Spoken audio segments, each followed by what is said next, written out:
Bab 2191, menyempurnakan kekuatan Kaisar Jiwa.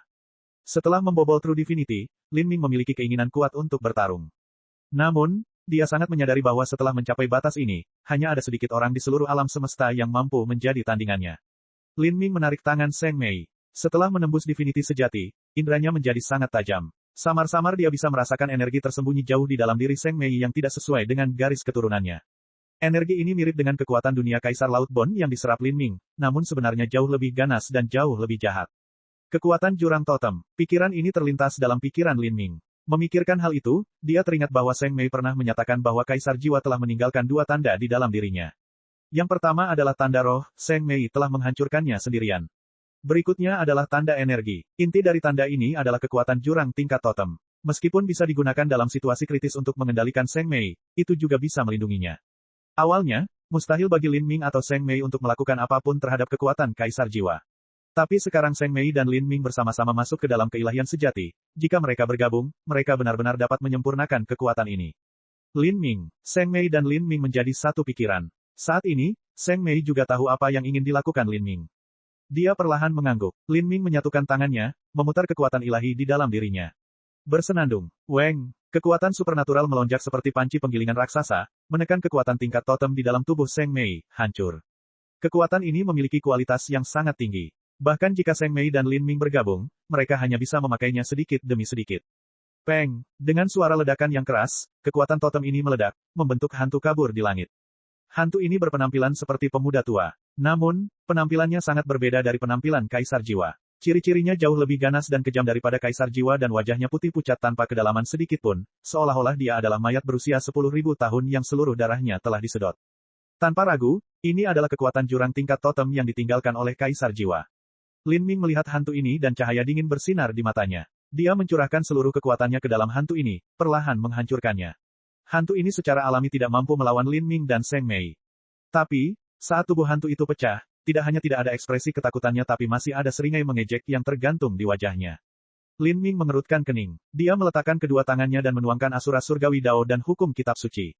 Bang! Hantu itu akhirnya meledak, berubah menjadi pecahan yang tak terhitung jumlahnya yang melayang ke dalam kehampaan. Namun, ekspresi mengejek itu seperti kutukan, masih tertinggal dalam kehampaan dan tidak menyebar dalam waktu yang lama. Lin Ming tidak mengedipkan mata. Dia mengulurkan tangannya dan hantu itu meledak sekali lagi. Kali ini, itu benar-benar berubah menjadi kekuatan dunia paling murni yang disempurnakan oleh energi Lin Ming. Lin Ming, meskipun Zheng Mei baru saja menembus keilahian sejati dan kekuatannya meningkat drastis, kemunculan Kaisar Jiwa masih menyebabkan awan gelap dan suram menyelimuti hatinya.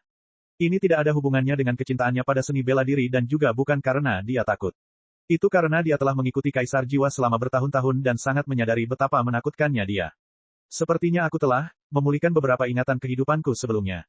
Zheng Mei bergumam pelan. Setelah menerobos keilahian sejati dan menjalani baptisan hukum dunia dan rantai keteraturan ilahi, dia secara samar-samar menyentuh kenangan luas dan tak terbatas dari masa lalunya dari 10 miliar tahun yang lalu. Kenangan ini berisi pemahaman tentang hukum kehidupan dan kematian di kehidupan masa lalunya, serta keterampilan bertarungnya dan bahkan metode kultivasi yang dia latih. Ingatan itu terlalu tidak teratur dan berbelit-belit. Ketika Zheng Mei menerobos ke Divinity sejati, dia hanya menyentuh sebagian kecil darinya dan membutuhkan waktu untuk memilahnya secara perlahan. Meski begitu, kenangan ini akan membawa keuntungan besar baginya. Oh, apa yang kamu ingat? Pikiran Lin Ming bergerak. Ingatan Zheng Mei sangat penting. Meskipun Immortal Sovereign juga mengetahui kejadian 10 miliar tahun yang lalu, dia telah binasa terlalu dini dalam perang antar ras. Setelah Immortal Sovereign meninggal, ras dari 33 surga masih berjuang melawan Dark Abyss selama puluhan ribu tahun. Ini adalah bagian dari sejarah di mana Master Jalan Asura dan ras dari 33 surga akhirnya mampu memaksa kembali jurang maut, dan mengenai hal spesifik yang terjadi di sini, penguasa abadi tidak yakin. Dan jika Zheng Mei tahu maka ini tentu akan sangat membantu Lin Ming untuk lebih memahaminya. Namun, Zheng Mei menggelengkan kepalanya, berkata, saya tidak dapat mengingat banyak detail tentang bencana besar yang terjadi di masa lalu, saya hanya tahu bahwa 10 miliar tahun yang lalu, kehidupan saya sebelumnya menjalani pengorbanan darah dan menggunakan alat ilahi untuk mewujudkan yang abadi. Tembok dan blokir Dark Abyss. Sebenarnya, kehidupan masa laluku juga meninggalkan satu titik balik untuk reinkarnasi. Ini bisa disebut siklus reinkarnasi ke-10 di kehidupan masa laluku. Aku dingin dan sombong dan meskipun aku tahu aku akan mati dalam pertempuran, aku juga berharap itu saya akan dapat memanfaatkan pengalaman, kematian, secara pribadi untuk memahami hukum kehidupan dan kematian ke tingkat yang jauh lebih mendalam, dan kemudian setelah reinkarnasi ke-9, membuat jalan untuk reinkarnasi ke-10. Dengan begitu, Aku akan mampu menembus batas kemampuanku, melampaui ayahku dan bahkan melampaui Asura Roadmaster. Tetapi mengenai apa yang terjadi setelahnya, saya tidak tahu. Sekarang, sepertinya reinkarnasiku yang ke-10 gagal. Ingatan saya hilang dan kultivasi saya ditinggalkan, dan saya harus memulai yang baru. Terlebih lagi, saya tidak tahu bagaimana caranya tetapi saya ditemukan oleh Kaisar Jiwa dan dia mengetahui identitas saya yang sebenarnya. Kaisar Jiwa memiliki kedalaman yang sangat tersembunyi. Dia melatihku, tapi aku khawatir ada tujuan yang tidak diketahui di balik itu semua. Saat Seng Mei berbicara di sini, pikiran Lin Ming menjadi dingin. Jiwa Kaisar sangat dalam. Tidak hanya dia sangat kuat tetapi dia juga telah meletakkan sebidang langit dan bumi yang tersebar selama 100 miliar tahun. Dibandingkan dengan dia, para penguasa divinity sejati dari para spirita, orang suci, atau jalan Asura itu, bukanlah apa-apa. Bahkan Good Fortune Saint Sovereign pun masih kurang. Meskipun penguasa suci keberuntungan adalah penguasa para santo dan memiliki ambisi besar untuk menelan seluruh kehidupan di 33 surga, jika dibandingkan dengan Kaisar Jiwa, dia bukanlah apa-apa. Belum lagi yang lainnya, di antara banyak kaisar iblis kuno yang telah dikurung oleh Kaisar Jiwa di Laut Kaisar Bon, jika penguasa suci keberuntungan ditempatkan di dalamnya, dia hanya akan berada di tengah atau atas dari mereka.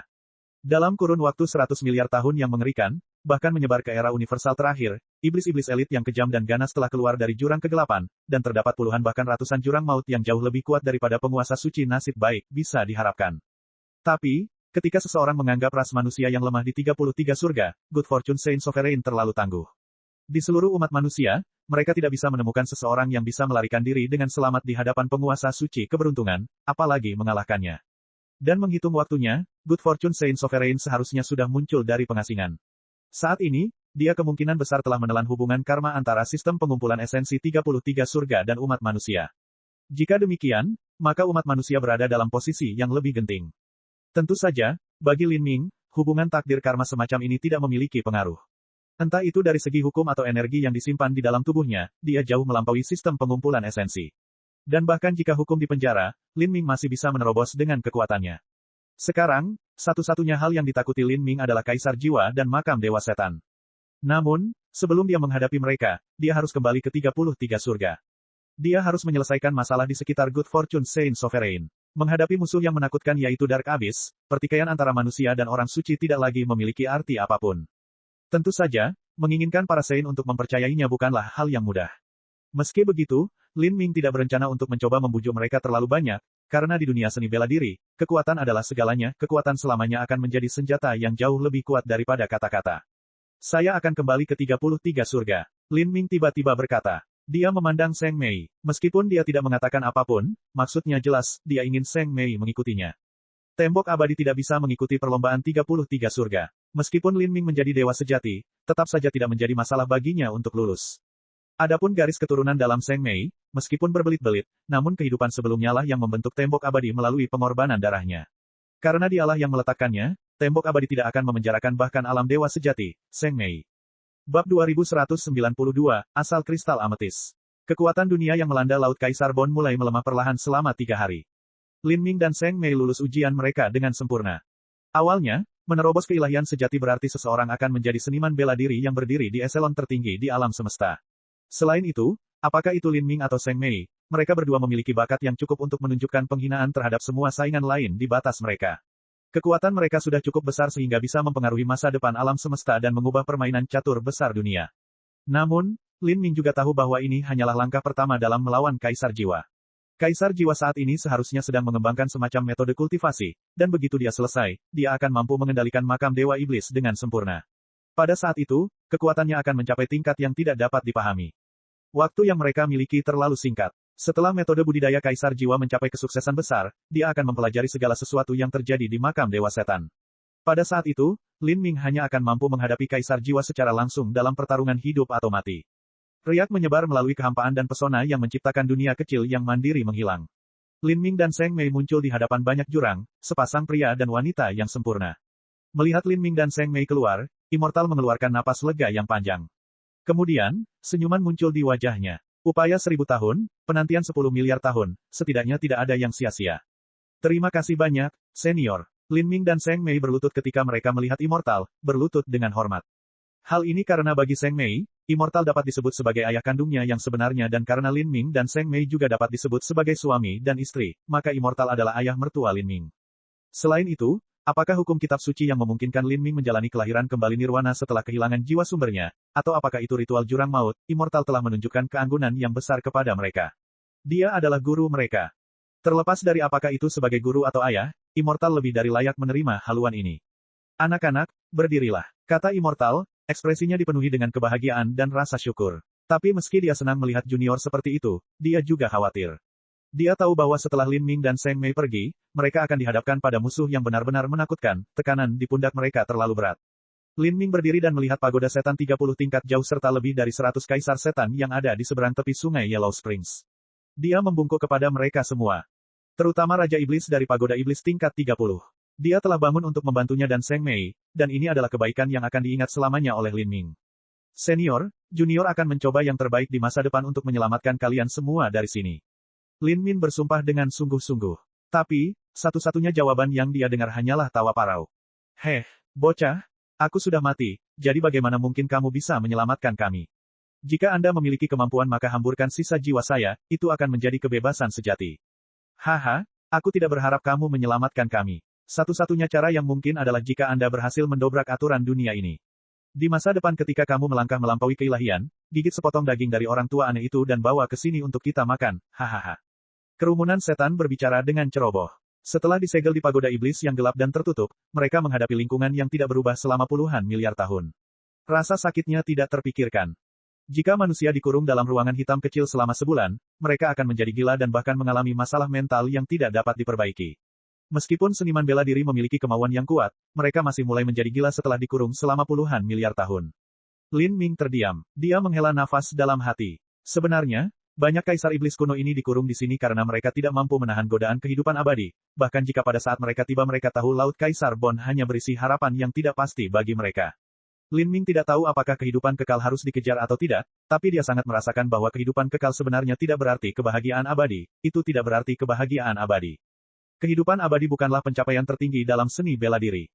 Mengejar seni bela diri adalah jantungnya. Lin Ming tidak bisa tidak melihat Zheng Mei. Saat ini, yang dikejar Zheng Mei bukan lagi kehidupan abadi, melainkan apa yang benar-benar bisa menyentuh hatinya dan menggerakkan jiwanya. Berkultivasi untuk memenuhi isi hati sendiri, mungkin ini benar-benar menyentuh puncak seni bela diri. Namun jika direnungkan, apa isi hati seseorang?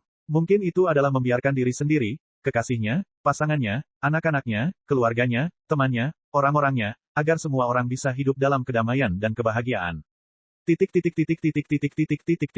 Anak-anak, ikutlah denganku. Abadi tiba-tiba berkata. Dia berbalik menuju pagoda iblis tingkat 33. Immortal Sovereign awalnya adalah penguasa Magic Cube. Dengan bantuan Magic Cube dan Lin Ming, gerbang ke pagoda iblis tingkat 33 telah dihancurkan. Tapi selama 1000 tahun Lin Ming mengasingkan diri, kekuatan dunia yang kuat telah berkumpul di sekitar gerbang, melapisi dirinya sendiri secara berlapis-lapis dan berevolusi menjadi rune iblis yang bersinar.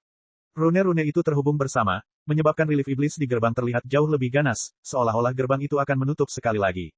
Hukum di Laut Kaisar Bon benar-benar mengerikan. Lin Ming segera berpikir, kalau terus begini, cepat atau lambat, 33 pagoda iblis yang mengurung Raja Abadi akan disegel kembali. Saat ini, mereka bertiga sudah berdiri kokoh di pagoda iblis. Di dalam pagoda iblis, semuanya diukir dari batu hitam. Batu hitam ini telah melewati miliaran tahun yang tak terhitung banyaknya dan memancarkan perubahan zaman. Semuanya memancarkan aroma sejarah yang kental. Penguasa abadi mengulurkan tangan. Dia berkata kepada Lin Ming, beri aku kubus ajaib. Lin Ming terkejut sesaat tetapi tidak mempertanyakan apapun. Dia mengulurkan tangannya dan Magic Cube muncul di telapak tangannya. Kemudian, dia dengan hormat menyerahkan Magic Cube kepada Immortal Sovereign. Magic Cube diam-diam melayang di telapak tangan Immortal Sovereign, perlahan berputar. Penguasa abadi menghela nafas dengan emosi. Di era universal ini, ada 3 alat ilahi di 33 surga. Itu adalah batu kehidupan abadi, manik roh nenek, serta kristal kecubung asal. Asal kristal kecubung. Pikiran Lin Ming bergerak. Tanpa diragukan lagi, alat ilahi ini adalah kartu ungu. Ini adalah pertama kalinya Lin Ming mendengar nama asli kartu ungu. Ketika Lin Ming mengacu pada kartu ungu di masa lalu, dia hanya mengacu pada warna dan bentuk kristal ametis asal. Apakah itu alat suci yang digunakan oleh Asura Roadmaster di masa lalu? Ya, penguasa abadi mengangguk. Kristal kecubung asal mungkin merupakan bentuk kristal ungu yang terkondensasi dari sumber energi dunia ini. Adapun batu kehidupan abadi dan manik roh nenek juga serupa. Ketiga alat ilahi tersebut merupakan instrumen yang ada pada tingkatan yang sama. Jika mereka diaktifkan sepenuhnya, mereka akan berevolusi menjadi alam semesta yang besar, jadi mereka sebenarnya adalah 3 benih dunia. Tapi, meski ketiga alat dewa ini memiliki tingkatan yang sama, kenyataannya mereka terbagi menjadi tinggi dan rendah. Lin Ming dan Seng Mei terkejut. Ketiga alat ketuhanan mewakili esensi, energi, dan ketuhanan, jadi bagaimana mereka dapat dibagi menjadi tinggi dan rendah. Melihat keraguan Lin Ming dan Seng Mei, Immortal Sovereign menjelaskan, tiga alat ilahi itu sendiri tidak dapat dibedakan menjadi tinggi dan rendah. Namun, terkadang, kekuatan alat ilahi tidak dilihat dari alat ilahi itu sendiri, tetapi pada orang yang menggunakannya. Apakah alat ilahi dapat tumbuh, kualitas pertumbuhannya, dan kecepatan pertumbuhannya, semuanya bergantung pada pengalaman alat ilahi dengan penggunanya. Itu tergantung pada pengguna alat ilahi. Sebuah cahaya menyala di mata Lin Ming. Itu benar, hal ini terutama berlaku ketika pengguna mencapai ranah Beyond Divinity. Sebenarnya, batasan ini sudah berada pada level yang sama dengan alam semesta besar, dan orang ini dapat menciptakan dan menghancurkan dunia. Saat ini, penggunanya sendiri mampu mempengaruhi tiga alat ilahi. Sebelum bencana besar terjadi 10 miliar tahun yang lalu, origin ametis kristal telah mengikuti Asura selama lebih dari 1 miliar tahun. Demikian pula, batu kehidupan kekal juga bersamaku selama beberapa ratus juta tahun. Selama beberapa ratus juta tahun ini saya selalu bersama dengan batu kehidupan kekal, terus-menerus memeliharanya dengan kekuatan saya dan memperdalam hubungannya dengan jiwa saya. Saat Immortal mengatakan ini, Lin Ming diam-diam terkejut. Memang benar, untuk eksistensi level Beyond Divinity yang bisa menaikkan Magic Cube seperti ini, Magic Cube tentu saja di luar kebiasaan.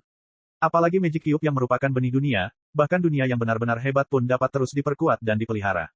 Misalnya, Makam Dewa Setan. Ini adalah dunia tingkat tinggi, dan lebih dari 100 miliar tahun dan segala macam rencana Kaisar Jiwa, stabilitasnya telah meningkat pesat dibandingkan masa lalu. Melihat ketiga alat ilahi, kubus ajaib dan kartu ungu tampak jauh lebih kuat daripada manik roh nenek. Dan, simbol dari hal ini adalah kubus ajaib dan kartu ungu telah berhasil membiarkan roh artefak mereka sendiri, namun manik roh nenek tidak melakukannya. Memikirkan hal ini, hati Lin Ming bergerak. Ruby, keluar. Saat suara Lin Ming turun, kumpulan kabut muncul dari Magic Cube dan berubah menjadi penampilan lucu seorang gadis kecil berpakaian merah. Pada saat ini, gadis kecil itu kehilangan ekspresi saat dia menatap Immortal Sovereign.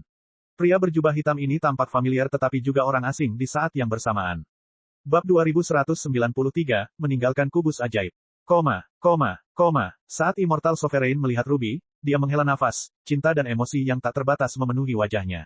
Meskipun dia sedang melihat ke arah Ruby, tatapannya seolah menembus waktu 10 miliar tahun untuk melihat penampilan Ruby di masa lalu. Namamu Ruby.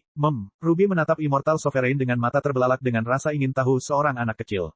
Dia hanya berpikir bahwa pria di depannya ini familiar dan dia juga memiliki bau harum yang terpancar darinya, sama seperti kakaknya Lin Ming. Ruby, ya, itu nama yang bagus. Immortal Sovereign dengan lembut menepuk kepala Ruby. Tahun-tahun ini sangat berat bagimu. Ruby tidak tahu apa yang ingin dikatakan oleh Immortal Sovereign. Paman, apa katamu? Tidak ada apa-apa. Immortal Sovereign dengan penuh kasih tersenyum dan menelusuri kepala Ruby lagi. Lalu, dia menoleh ke Lin Ming dan berkata, jaga dia baik-baik.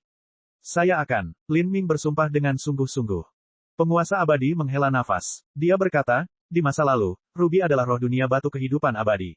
Semangat dunia, Lin Ming tercengang. Yang disebut roh dunia adalah jiwa suatu dunia. Gunung memiliki jiwa gunung, lautan memiliki jiwa laut, bintang memiliki jiwa bintang, dan senjata memiliki roh artefak. Segala sesuatu yang ada, ketika segala macam peluang keberuntungan terjadi secara bersamaan dan setelah jangka waktu yang sangat lama berlalu, dapat mengembangkan kebijaksanaan. Misalnya, segel Elysium kuno adalah salah satu contohnya. Penguasa abadi meramalkan bahwa Kaisar Jiwa adalah roh dunia dari makam Dewa Iblis. Dia muncul dengan identitas, Deep, merebut tubuh Kaisar Jiwa, dan kemudian mengambil kendali banjir. Bukan hanya itu, tapi dia mengendalikan dua pengaruh terbesar makam Dewa Iblis, Aliansi Dalam dan Aliansi Banjir. Bahkan pembangkit tenaga listrik seperti Seng Mei dan Deep Child telah digenggam erat di tangannya. Ruby, sepertinya dia juga bereinkarnasi, ingatannya telah hilang. Dalam perang yang lalu, jiwanya hampir berubah menjadi abu. Immortal Sovereign berkata dengan santai. Tapi, Lin Ming bisa membayangkan betapa gemetarnya perang itu. Kubus ajaib dan kartu ungu mengalami perang yang sama dan pengalaman Fishy kemungkinan besar serupa dengan pengalaman Ruby. Keduanya menderita kerugian besar dalam perang 10 miliar tahun lalu. Sekarang, Fishy telah kembali ke kartu ungu, yang merupakan kristal ametis asal. Semoga dia bisa pulih sedikit. Lin Ming berdoa dalam hatinya. Terhadap dua gadis kecil yang bernasib sama ini, dia merasakan rasa kasihan yang mendalam. Di matanya kedua gadis kecil ini adalah makhluk hidup, tidak berbeda dengan ras yang hidup di 33 surga. Nak, berdiri, kata penguasa abadi kepada Seng Mei. Seng Mei tidak tahu apa yang akan dilakukan Immortal Sovereign, tapi dia dengan patuh berdiri di depannya. Jangan melawan. Saat Immortal Sovereign berbicara, dia dengan lembut meletakkan Magic Cube di antara alis Seng Mei. Magic Cube seukuran kepalan tangan mulai menyusut dengan cepat hingga mencapai ukuran sebutir beras. Kemudian, itu jatuh ke dalam tanda teratai merah 9 revolusi di antara alisnya. Lin Ming mengunci akal sehatnya pada Seng Mei sepanjang waktu. Dia tahu bahwa Magic Cube telah tenggelam ke dalam lautan spiritual Seng Mei. Bagi seorang seniman bela diri, lautan spiritual mereka adalah tempat yang sangat rapuh namun penting. Begitu lautan spiritual mereka pecah, seorang seniman bela diri akan menderita kerusakan pada jiwa dewa mereka dan bahkan mungkin menjadi idiot. Magic Cube adalah alat ilahi jiwa. Begitu memasuki lautan spiritual seseorang, ia bisa meledak dengan kekuatan yang bisa langsung menghancurkan lautan spiritual hingga hancur berkeping-keping. Namun, karena Lin Ming mempercayai Immortal Sovereign, dia tidak mengatakan sepatah kata pun. Dia diam-diam melihatnya, ingin melihat apa yang coba dilakukan oleh Immortal Sovereign. Waktu berlalu, konsentrasi Immortal Sovereign benar-benar terfokus dan raut wajahnya bermartabat. Jelas sekali dia mengerahkan seluruh upayanya, dan bahkan agak tegang. Setelah beberapa saat, Magic Cube terbang kembali. Pada saat itu, Lin Ming samar-samar merasa bahwa tanda sumber milik Seng Mei sepertinya diam-diam jatuh ke dalam kubus ajaib. Senior, kamu. Lin Ming tidak tahu apa yang coba dilakukan oleh Immortal Sovereign, dia sepertinya mengukir tanda jiwa Seng Mei ke dalam Magic Cube. Adapun mengapa dia mengeluarkan begitu banyak upaya untuk melakukannya, Lin Ming tidak tahu.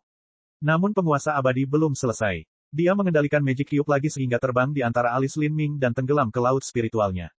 Immortal Sovereign memfokuskan konsentrasinya untuk meninggalkan tanda jiwa Lin Ming di dalam Magic Cube. Lalu, dia mengeluarkan Magic Cube. Lin Ming memandang Immortal Sovereign, sedikit bingung. Lin Ming, aku memintamu untuk mengeluarkan batu kehidupan kekal hari ini karena aku ingin kamu meninggalkannya di sini. Apalagi Lin Ming, kata-kata Immortal Sovereign bahkan mengejutkan Seng Mei. Tidak ada yang tahu mengapa dia mengajukan permintaan seperti itu. Saat ini, jelas bahwa batu kehidupan kekal akan lebih berguna bagi Lin Ming. Kekuatan Lin Ming telah mencapai tingkat teratas alam semesta, dan masih banyak ruang tersisa untuk pertumbuhan di masa depannya. Jika ada kubus ajaib yang membantunya, maka dia akan memiliki lebih banyak jaminan untuk menghadapi Kaisar Jiwa. Senior, bolehkah kamu memberitahuku alasannya? Ketika datang ke Immortal Sovereign, Lin Ming merasakan rasa hormat yang mendalam terhadapnya. Belum lagi Immortal Sovereign adalah yang lebih tua darinya, tapi dia juga telah mati dalam 10 miliar tahun yang lalu untuk ras di 33 surga dan telah mendapatkan manfaat perang yang tak terhitung jumlahnya. Hanya hukum kitab suci yang membantunya bangkit dari lembah terendah dalam hidupnya. Ada juga proses ritual jurang selama 1000 tahun yang memungkinkan dia menyelesaikan akumulasi terakhirnya dan menembus keilahian sejati. Dengan semua hal ini, Lin Ming tidak merasakan apapun selain rasa terima kasih terhadap Immortal Sovereign. Kebajikan semacam ini bahkan tidak bisa digambarkan seberat gunung dan sungai. Immortal Sovereign berkata, jika kamu menghadapi Kaisar Jiwa maka kubus ajaib akan menjadi senjata yang ampuh. Namun sebenarnya, setelah mencapai batas Beyond Divinity, itu tidak akan mampu menampilkan peran yang luar biasa. Ketika Lin Ming berada di batas rendah, Magic Cube hampir tak terkalahkan ketika muncul. Tidak peduli betapa kuatnya jiwa mereka masih terlihat sangat gagal di depan Magic Cube. Tapi Beyond Divinity berbeda. Ini adalah batas di mana seseorang dapat menciptakan dan menghancurkan dunia. Ketinggian tempat mereka berdiri setara dengan alam semesta besar. Bukan hanya saat ini, tapi bahkan 10 miliar tahun yang lalu, penguasa abadi memiliki kubus ajaib dan Master Jalan Asura memiliki kartu ungu. Namun meski bersama-sama mereka hanya mampu menyebabkan kerugian besar pada Kaisar Jiwa dan belum mampu untuk memusnahkannya. Dari sini terlihat betapa mengerikannya batas Beyond Divinity. Immortal Sovereign terus berkata, fungsi batu kehidupan kekal terutama terwujud dalam kemampuan pendukungnya, itu sama sekali bukan senjata murni. Adapun alasanku ingin kamu meninggalkannya, itu karena selama kurun waktu beberapa tahun terakhir, aku telah berdiskusi dengan Raja Iblis. Mungkin, kita punya cara untuk menghadapi orang tua aneh itu sehingga tidak mudah baginya untuk sepenuhnya mengendalikan Laut Kaisar Bon. Tetapi untuk melakukan ini, kita memerlukan dukungan dari Magic Cube. Tapi, kata Lin Ming, sedikit ragu-ragu. Dia takut kubus ajaib akan dicuri oleh Kaisar Jiwa. Namun, ketika dia memikirkannya dengan lebih hati-hati, dengan keterampilan dan pengalaman Immortal Sovereign, tidak mungkin dia bisa melakukan kesalahan tingkat rendah seperti itu. Jika rencana mereka tidak dapat mempengaruhi Kaisar Jiwa sama sekali dan malah memberikan harta kepada Kaisar Jiwa, maka penguasa abadi tidak akan pernah melaksanakan rencana seperti itu. Saya hanya meminjamnya. Tanda jiwa sumbermu tercetak di batu kehidupan kekal, dan di masa depan aku akan memiliki sarana untuk mengembalikannya ke tanganmu. Immortal Sovereign dengan percaya diri mengucapkan kata-kata ini. Untuk beberapa alasan yang tidak diketahui, Lin Ming memiliki firasat buruk di hatinya. Penguasa abadi dan Raja Iblis akan bergabung bersama untuk melawan Kaisar Jiwa, hasil seperti apa yang akan terjadi? Bisakah mereka tahan terhadap pembalasan kejam dari Kaisar Jiwa? Lin Ming merasa bahwa dengan metode Kaisar Jiwa dan pemahamannya tentang jiwa, ia mungkin memiliki ribuan cara untuk memurnikan jiwa dan ribuan cara untuk membuat seseorang menderita siksaan yang tak terbayangkan. Memikirkan hal ini, Lin Ming agak khawatir. Senior, apakah kamu benar-benar yakin bisa bersaing dengan Kaisar Jiwa? Dalam kesan Lin Ming, Kaisar Jiwa adalah eksistensi yang terlalu kuat. Immortal sendiri tidak lebih dari segumpal jiwa yang tersisa dan Raja Iblis kemungkinan besar tidak lebih kuat. Apa yang bisa mereka lakukan terhadap Kaisar Jiwa? Bagaimana kita tahu kalau kita tidak mencobanya? Penguasa abadi tersenyum. Dia tidak menjelaskan banyak tentang apa yang akan dia lakukan. Berkultivasi di sini selama beberapa waktu. Setelah itu, kamu bisa pergi. Lin Ming ragu-ragu sebentar, dan kemudian dengan enggan mengangguk. Dia menatap Magic Cube dalam-dalam dan meninggalkannya. Dalam hidupnya, Lin Ming telah memperoleh Magic Cube pada usia 15 tahun, dan sekarang adalah pertama kalinya Magic Cube meninggalkannya. Alasan dia melakukan ini berasal dari kepercayaan mutlaknya pada penguasa abadi. Bab 2194, Pergi. Lapisan ke-12 The Dark Abyss, Laut Tak Berujung. Ini adalah laut dalam yang tak terduga yang membentang tanpa akhir. Lautnya berwarna biru tua dan pekat, tebal dan berat, mirip dengan air raksa. Laut tidak memiliki ikan dan udang biasa, hanya binatang iblis dan jurang yang kuat yang mampu bertahan di sini. Saat ini, kabut tebal di atas laut tak berujung sedalam tembok dan seberat timah. Manusia fana bahkan tidak bisa melihat satu kaki pun di dalam kabut ini dan bahkan kesadaran ilahi seorang seniman bela diri pun akan sangat terhambat. Aduh, raungan tajam membelah permukaan laut yang tenang, bergema di cakrawala. Dengan itu, kabut tebal terbelah dan puluhan sosok bergegas keluar. Orang-orang ini mengenakan jubah biru longgar dan memiliki penampilan yang tidak berbeda dengan ras di 33 surga, mereka adalah seniman bela diri ras kuno dari Dark Abyss. Para seniman bela diri ras kuno ini tampak panik dan gerakan mereka berantakan, seolah-olah sedang diburu oleh sesuatu. Binatang terkutuk itu juga bisa terbang melintasi langit dan terbang melintasi lautan. Kecepatan mereka juga jauh lebih cepat dari kita. Jika kita tidak dapat mencapai markas dengan cukup cepat maka mereka pada akhirnya akan menyusul kita. Seorang seniman bela diri Parubaya terengah-engah. Dia memegang kertas simbol di tangannya dan sesekali dia menghancurkan satu kertas dan melemparkannya ke belakang. Saat kertas simbol itu meledak di tengah kabut tebal, terdengar suara lolongan, sudah jelas itu adalah sejenis binatang iblis. Sayangnya, teriakan-teriakan ini bukanlah jeritan binatang iblis yang terbunuh oleh ledakan kertas simbol, tapi tangisan kesakitan karena binatang iblis itu terluka. Kertas simbol pria Parubaya itu hanya dimaksudkan untuk menciptakan masalah bagi binatang iblis di belakangnya dan menunda mereka selama yang dia bisa, mereka tidak bisa membunuh mereka dan hanya membuat mereka marah. Tapi tidak ada lagi yang bisa dilakukan. Ayah, aku ingat ada pulau tanpa nama di depan kita. Pulau ini memiliki pepohonan yang menjulang tinggi dan pohon tersebut juga merupakan pohon iblis yang sekeras besi. Jika kita memimpin ikan iblis itu ke dalam hutan lebat maka mereka pasti akan diperlambat. Gadis berpakaian biru yang berbicara adalah putri dari pria Parubaya. Meskipun dia masih muda, dia memiliki status yang sangat tinggi di grup, dan ini jelas berasal dari kekuatannya yang kuat. Begitu dia memberikan saran ini, para seniman bela diri ras kuno merasa hati mereka tenggelam. Hutan pohon iblis itu juga tidak bersahabat dengan mereka. Pohon iblis itu juga bisa melahap manusia, dan jika mereka bergegas ke hutan maka tidak ada bedanya dengan memasuki sarang harimau setelah melarikan diri dari serigala. Jika pertarungan terus berlanjut seperti ini, keadaan mereka pasti akan menjadi lebih mengerikan. Namun situasi saat ini tidak memungkinkan adanya keraguan. Jika mereka tidak memasuki hutan pohon iblis maka tidak akan ada peluang untuk bertahan hidup. Raungan di belakang mereka semakin dekat. Kabut tebal di atas laut dibelah oleh binatang iblis. Sejumlah makhluk pipi sepanjang puluhan kaki sedang berlomba-lomba di atas laut sambil menyeret ekor panjang mirip ular piton di belakang mereka saat muncul dari balik kabut. Ini jelas merupakan ikan iblis yang dibicarakan oleh gadis berpakaian biru. Ikan iblis ini juga merupakan salah satu spesies jurang maut yang tak terhitung jumlahnya. Namun, kecerdasan mereka jauh lebih rendah dibandingkan kebanyakan jurang maut lainnya. Pada saat ini, ikan iblis ini akan segera menyusul para seniman bela diri ras kuno. Jika ini terus berlanjut maka mereka bahkan tidak akan sampai ke hutan iblis. Gadis berpakaian biru mengatupkan giginya dan berbalik untuk menebas dengan pedangnya. Berbalik dalam pengejaran seperti ini untuk menyerang adalah langkah yang sangat berbahaya. Sangat mudah untuk dikelilingi oleh ikan iblis terbang ini dan kemudian dimakan tanpa ada tulang yang tersisa. Terlebih lagi, serangan pedang gadis berpakaian biru belum tentu mampu melukai ikan iblis ini, hal yang paling bisa dilakukan adalah menunda mereka sedikit. Perbedaan kekuatan antara kedua belah pihak terlalu besar. Saat gadis berpakaian biru itu menyerang dengan pedangnya, pria Parubaya itu merasakan jantungnya berdetak kencang, dia takut terjadi sesuatu pada putrinya. Namun, sebelum dia bisa berteriak ketakutan, ekspresi terkejut memenuhi wajahnya. Dia menatap tanpa daya ketika setelah gadis berpakaian biru itu menebaskan pedangnya, cahaya pedang tunggal itu tiba-tiba berubah menjadi gelombang besar yang mengubah angin dan awan, menyebabkan hujan darah jatuh dari langit. Ratusan ikan iblis terbelah seluruhnya oleh cahaya pedang ini. Mereka semua terkoyak, langsung terbunuh bahkan tanpa sempat berteriak. Dan setelah ikan iblis mati, bahkan kabut di atas laut pun terbelah. Setiap cahaya pedang membelah bagian terbuka selebar 1 kaki di dalam kabut. Tanpa kabut yang menghalangi jalan mereka, pria Parubaya itu bisa melihat melalui celah ini hingga puluhan mil jauhnya. Dan setelah beberapa saat, semua kabut menghilang. Seolah-olah terhempas oleh badai besar, seluruh lautan muncul. Pria Parubaya itu terkejut dan gadis berpakaian biru juga terkejut, cahaya pedang ini jelas tidak dipancarkan oleh mereka. Belum lagi kekuatan di balik cahaya pedang, hanya warnanya saja yang berbeda. Cahaya pedang gadis kecil itu berwarna biru, tapi cahaya pedang yang luar biasa tadi berwarna hitam. Mungkinkah cahaya pedang hitam itu berasal dari master yang mengejar mereka dari markas? Pikiran ini terlintas di benak gadis berpakaian biru. Kemudian, tidak terlalu jauh, dia bisa melihat seorang wanita berpakaian hitam melayang tinggi di langit. Wanita ini memiliki penampilan yang mendekati kesempurnaan. Rambutnya yang panjang tergerai sampai ke pinggangnya dan dia tanpa sadar memancarkan aura dingin dan agung yang seolah-olah dia menuntut semua orang untuk tinggal setidaknya 1000 mil jauhnya. Aura arogan semacam ini tidak disengaja, tapi hanyalah sesuatu yang ia miliki sejak lahir, sehingga sulit bagi siapapun untuk mengumpulkan keberanian untuk melihatnya. Dia tidak membawa pedang di tangannya. Sebenarnya, dia juga tidak menggunakan pedang saat itu, dia hanya menggunakan jari pedangnya. Ini adalah pasukan pemberontak ras kuno yang kamu bicarakan. Wanita berpakaian hitam itu berkata dengan ringan. Saat itulah para seniman bela diri ras kuno menemukan orang lain telah muncul di langit pada waktu yang tidak diketahui.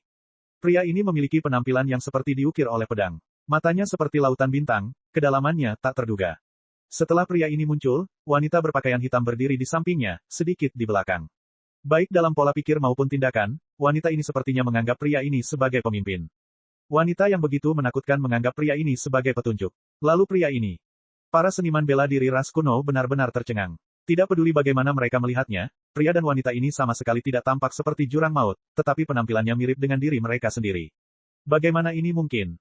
Mungkinkah sebuah cahaya menyala di benak pria paruh baya itu? Bertahun-tahun yang lalu, pemimpin pasukan pemberontak ras kuno, Mo Eversnow, pernah dikunjungi oleh seorang teman lama. Orang ini dikatakan sebagai pria yang kekuatannya tidak kalah dengan Mo Eversnow. Apakah itu dia? Saat pria paruh baya ini tenggelam dalam pikirannya, pria tersebut justru memejamkan mata dan merasakan angin laut yang asin melewatinya, pikirannya dipenuhi dengan emosi. 1500 tahun. Ritual jurang saja berlanjut selama 1080 tahun. Ditambah 10 tahun sebelumnya, yaitu sekitar 1100 tahun. Setelah itu, Lin Ming dan Zheng Mei tidak segera muncul, namun tetap berkultivasi selama 400 tahun lagi untuk sepenuhnya mengkonsolidasikan batas bawah keilahian sejati mereka. Setelah itu, dengan bantuan penguasa abadi dan Raja Iblis, mereka langsung meninggalkan makam Dewa Iblis menggunakan jalan tersembunyi dan bahkan melewati lapisan ke-18 jurang kegelapan dalam satu perjalanan dan terus menuju ke lapisan ke-12. Semua ini terjadi tanpa ada yang menyadarinya. Dan pada saat ini, kekuatan tingkat True Divinity Lin Ming telah sepenuhnya stabil. 9 bintang tempat Dao hanya tinggal sedikit lagi dari pembukaan Istana Dao ke-8. Dapat dikatakan bahwa kekuatan Lin Ming telah mengalami peningkatan terbesar dalam hidupnya. Dia telah terlahir kembali. Setelah kembali ke Dark Abyss, Lin Ming berencana untuk kembali ke 33 surga dengan kecepatan tercepat. Namun sebelum itu dia harus menemukan Mo Eversnow. Dia sekarang mengetahui rahasia makam Dewa Iblis dan juga mengetahui perang yang akan datang antara jurang ke-8 dan 33 surga. Jika Mo Eversnow terus tinggal di Dark Abyss maka itu akan sangat berbahaya baginya. Pikiran Lin Ming adalah meninggalkan Dark Abyss bersama dengan Mo Eversnow. Karena itu, dia dengan cepat menemukan tempat ini menggunakan tanda yang telah dia sepakati dengan Mo Eversnow sebelumnya. Dalam kekuatan Lin Ming saat ini, selama dia berada dalam jarak tertentu maka akal sehatnya bisa mengunci posisi Mo Eversnow. Setelah semua, Lin Ming akrab dengan formasi arai yang telah diatur, jadi baginya formasi arai ini tidak banyak menghalangi dia. Ras kuno benar-benar menurun. Zheng Mei menghela nafas. Dia sudah mengetahui situasi ras kuno, namun, dia belum mengetahui pengalaman hidupnya sebelumnya sehingga situasi ras kuno tidak relevan baginya. Sekarang, dia tahu bahwa di kehidupan sebelumnya, dia adalah bagian dari ras dewa utama. Entah itu Asura Roadmaster atau Immortal Sovereign, keduanya berasal dari ras dewa primal. Nasib baik selalu berubah. Lin Ming menghela nafas dengan emosi. Kemudian, dia menoleh ke regu balap kuno dan berkata, apakah Nona mau hadir? Bawa aku menemuinya. Para seniman bela diri ras kuno saling melirik. Kemudian, pria parubaya itu mengangguk dan perlahan berkata, pemimpinnya, dia ada di sini. Bab 2195, kembali ke 33 surga. Pemberontakan ras kuno telah berlanjut selama lebih dari 1000 tahun. Pemberontakan ini terus berlanjut dalam waktu yang lama terutama karena dibukanya makam Dewa Iblis yang telah mengalihkan sebagian besar perhatian asosiasi iblis ke tempat lain. Setelah penjelajahan ke makam Dewa Iblis berakhir, semua master dari aliansi banjir dan aliansi dalam telah hancur total. Bagi banyak pengaruh jurang, ini hanyalah sambaran petir entah dari mana. Untuk waktu yang lama setelah pintu keluar ke makam Dewa Iblis dibuka, tidak ada satupun jurang maut yang lebih tinggi yang keluar. Hal ini membuat banyak pengaruh jurang menjadi bingung. Setiap pengaruh besar, termasuk pengaruh tingkat totem, telah terluka parah. Dan dengan kematian beberapa dewa sejati dan puluhan Empyrean, ini bukanlah sesuatu yang bisa ditahan oleh pengaruh apapun. Pada saat seperti itu, asosiasi iblis secara alami tidak tega memperhatikan pemberontakan ras kuno yang skalanya tidak terlalu besar. Terlebih lagi, dalam beberapa tahun terakhir ini, para pemberontak ras kuno masih bersikap rendah hati. Sejak awal ketika mereka bertarung, mereka terdiam untuk memulihkan diri dan mengembangkan diri mereka lebih jauh. Mo Eversnow mewarisi sebagian ingatan permaisuri surgawi Xuanxing. Selain beberapa metode budidaya ras kuno yang disediakan Lin Ming, semua hal ini didistribusikan di antara seniman bela diri ras kuno untuk berlatih. Dalam beberapa tahun terakhir ini banyak pusat kekuatan baru muncul dalam perlawanan ras kuno. Markas perlawanan ras kuno berada jauh di dalam laut tak berujung. Sebelum memasuki markas, Mo Eversnow telah merasakan Lin Ming dan Lin Ming juga merasakan Mo Eversnow. Keduanya bertemu satu sama lain di aula besar. Mo Eversnow bisa melihat budidaya Lin Ming dengan sekilas. Keheranan mendalam muncul di wajah Mo Eversnow. Kamu menerobos ke dalam keilahian sejati. Lin Ming telah masuk ke ranah Empyrean pada usia sekitar 700 tahun. Setelah itu, dia menghabiskan 5.000 tahun di Tragic Death Valley untuk mencapai puncak alam Empyrean tengah. Setelah itu, dia membutuhkan 1.500 tahun lagi untuk menembus keilahian sejati. Tingkat kecepatan ini sungguh menantang langit. Itu karena alasan mengenai makam Dewa Iblis. Ceritanya panjang. Kakak magang senior, mari kita bicara sambil jalan. Pergi kemana? Mo Eversnow sedikit terkejut. Dia tidak tahu apa yang dimaksud Lin Ming. Selain itu, dia juga bingung tentang siapa Seng Mei, yang berdiri di dekat Lin Ming. Bahkan Lin Ming terkejut dengan kehadiran Seng Mei di Dark Abyss. Wajar jika Mo Eversnow juga tidak mengetahuinya. Kami akan kembali ke 33 surga. Lin Ming dengan singkat menyatakan. Tentara pemberontak ras kuno terdiri dari beberapa ratus ribu orang. Jumlah orang sebanyak ini dapat dengan mudah masuk ke dalam istana surgawi Primordius, dan memindahkan mereka ke dalam juga tidak akan sulit. Dan dengan kekuatan Lin Ming, dia bisa dengan mudah membantu mereka melewati badai energi mengerikan di sekitar tembok Dewa Abadi untuk berhasil melarikan diri dari jurang kegelapan. Lin Ming sudah tidak sabar untuk kembali. Pertama, Dark Abyss terlalu berbahaya dan kedua, dia khawatir dengan situasi umat manusia saat ini. Dan sebenarnya, situasi umat manusia sama seperti yang dikhawatirkan oleh Lin Ming, itu tidak bagus sama sekali. 33 surga, alam semesta liar. Lebih dari 1.500 tahun telah berlalu sejak Lin Ming pergi ke Dark Abyss. Good Fortune Saint Sovereign meninggalkan pengasingan 600 tahun yang lalu, dan pada saat itu, kampanye perang umat manusia untuk kembali ke alam ilahi telah berakhir. Impian ilahi Empyrean membawa umat manusia kembali ke alam semesta yang liar, dan dengan menggunakan dekrit Asura, koneksi lain telah terbentuk melalui tembok ratapan dewa, yang menghubungkan alam semesta liar dengan alam semesta tetangga lainnya. Dengan mengandalkan dua alam semesta yang sangat luas ini, umat manusia dan para suci memulai perang gerilya sekali lagi. Kemanusiaan telah menyebabkan kerusakan parah pada orang-orang kudus sebelum keberuntungan Saint Sovereign muncul dari pengasingan. Oleh karena itu, meskipun umat manusia tidak mungkin bisa berhadapan langsung dengan para Saint saat ini, namun para Saint memiliki tenaga dan sumber daya yang terbatas. Dengan ini, kekuatan manusia dapat mengandalkan medan kompleks di alam semesta liar untuk mempertahankan diri. Ini adalah sabuk meteor yang kacau dengan badai luar angkasa dan debu antar bintang yang menghalangi indera seorang seniman bela diri. Karena debu antar bintang ini mampu menghalangi cahaya bintang, wilayah ini sulit ditemukan di alam semesta luas. Faktanya, menemukan sabuk meteor seperti itu tidak ada artinya. Di alam semesta yang liar, jumlah sabuk meteor serupa yang terbentuk dari debu antar bintang dihitung dengan triliunan sebagai satuan dasarnya. Setiap sabuk antar bintang bisa mencapai triliunan mil, dan jika seseorang ingin mencari semuanya, diperlukan transfer sejumlah besar master untuk melakukan pencarian karpet secara menyeluruh dengan akal sehat mereka. Mereka yang memiliki kemampuan untuk melakukan pencarian seperti itu dalam waktu singkat harus memiliki setidaknya tingkat budidaya Empyrean, dan banyak orang suci Empyrean telah binasa. Meski begitu, para Empyrean masih perlu berkultivasi. Mustahil bagi orang-orang kudus untuk mengelilingi umat manusia di alam semesta yang liar seperti yang mereka lakukan pertama kali. Di sabuk meteor ini terdapat berbagai macam struktur spasial kompleks yang membentuk labirin. Di tengah-tengah labirin ini terdapat lapisan demi lapisan susunan sihir ilusi yang saling berhubungan. Susunan sihir ilusi ini sangat mistis. Apalagi seorang seniman bela diri suci biasa, bahkan jika seorang suci Empyrean masuk ke dalam, mereka akan dibuat bingung oleh susunannya dan terdampar di dalam. Susunan sihir ilusi yang begitu kuat adalah hasil karya impian ilahi. Dengan kekuatannya, mustahil bagi siapapun untuk menerobosnya kecuali Good Fortune Saint Sovereign datang secara pribadi.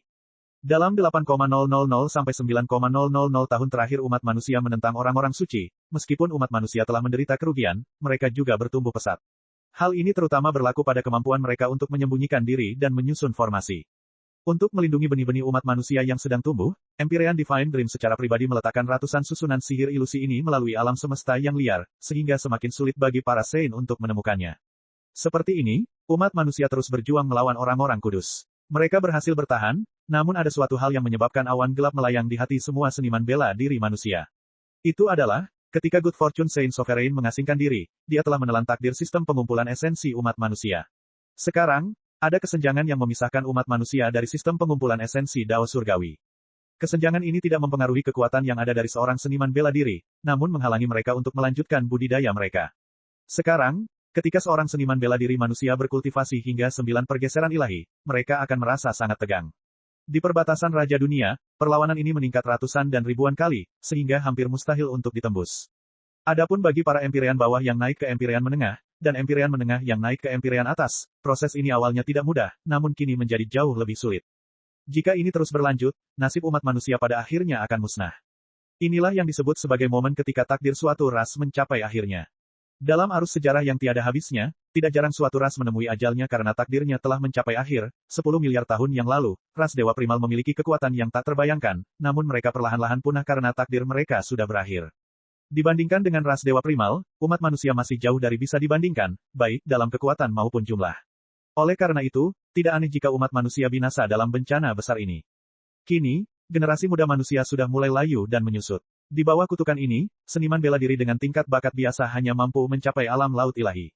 Anak-anak manusia yang bangga akan mampu menerobos ke dalam Holy Lord, tapi saat bertemu dengan dunia Raja Dunia, segala macam perlawanan akan muncul untuk menemui mereka sehingga mereka tidak berhasil. Suasana suram dan ketakutan perlahan mulai menyebar di kalangan umat manusia. Meskipun ada perlindungan formasi susunan, tidak ada master baru yang lahir di generasi muda dan sulit bagi generasi tua untuk bangkit kembali kekuatannya. Di antara pusat kekuatan manusia, satu orang mati berarti berkurang satu orang. Jika ini terus berlanjut cukup lama, maka umat manusia akan dikalahkan bahkan tanpa mampu melakukan perlawanan. Di dalam sabuk debu antar bintang ini, di dalam dunia kecil yang mandiri, seorang pemuda duduk dalam kehampaan. Pemuda ini mengenakan pakaian hitam dan tombak diikatkan di bahunya. Penampilannya serius dan tegas, dan ujung wajahnya tajam dan berbeda. Dia mengeluarkan aura yang cepat dan ganas. Melihat pemuda ini dengan hati-hati, dia agak mirip Lin Ming. Dia adalah putra sulung Lin Ming, Lin Huang. Saat ini, 6 orang berdiri di depan Lin Huang, Xiao Moxian, Dragon Fang, Jun Blue Moon, Hang Qi, Kaisar Sakya, serta seorang gadis berpakaian hitam dengan penampilan cantik dan kulit seputih salju. Gadis ini muncul sekitar usia 17-18 tahun. Sosoknya langsing dan kakinya tebal dan bulat. Meskipun dia cantik, senjatanya adalah sabit berwarna merah tua sepanjang 9 kaki. Sabit ini memiliki bentuk yang sangat menakutkan. Itu seperti 3 taring tajam yang ditumpuk di tepinya dari besar ke kecil, tapi bahkan bilah terkecil pun lebarnya setengah kaki. Ketika senjata ini dikontraskan dengan sosok langsing gadis itu dan kulitnya yang seperti porselen, itu membentuk kontras visual yang kuat. Gadis berpakaian hitam ini pernah bertemu Lin Ming. Namanya adalah Sable Ing dan dia adalah murid langsung Raja Iblis Kegelapan. Dia terkenal di kalangan generasi muda umat manusia dan disebut sebagai kedatangan kedua Xiao Moxian. Pada saat ini, Dragon Fang, Jun Blue Moon, Sable Ing, Lin Huang, Hang Qi, dan Xiao Moxian sedang duduk di ujung bintang berujung 6 yang tergambar di kehampaan. Adapun Kaisar Sakya, tangannya disatukan saat dia berdiri diam di tengah-tengah 6 orang ini. Momentum tak kasat mata muncul dari tubuh Kaisar Sakya, membentuk dunia yang berbeda. Di dunia ini, ada mimbar Buddha dan Buddha yang membacakan kebenaran abstrak. Pancaran cahaya ilahi membumbung tinggi di langit, berubah menjadi aliran kitab suci emas yang meliuk-liuk di kehampaan. Setelah 1500 tahun, Kaisar Sakya telah menembus keilahian sejati. Bab 2196, Penjara Rantai Ilahi. Kaisar Sakya selalu menjadi salah satu pusat kekuatan tertinggi umat manusia. Jika bukan karena kemunduran besar peradaban seni bela diri umat manusia, jalan kultivasinya akan jauh lebih mulus. Dalam invasi besar pertama yang dilancarkan para santa di alam semesta liar, dia berada di batas Empyrean. Tapi sekarang, dia akhirnya melangkah ke dalam keilahian sejati. Kaisar Sakya juga merupakan dewa sejati umat manusia yang kedua.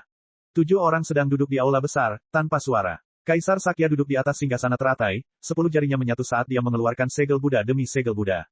Tahta teratai ini adalah salah satu alat ajaib Gunung Potala. Gunung Potala memiliki warisan yang bertahan selama miliaran tahun, dan tahta adalah salah satu benda pendukung budidaya mereka yang paling berharga.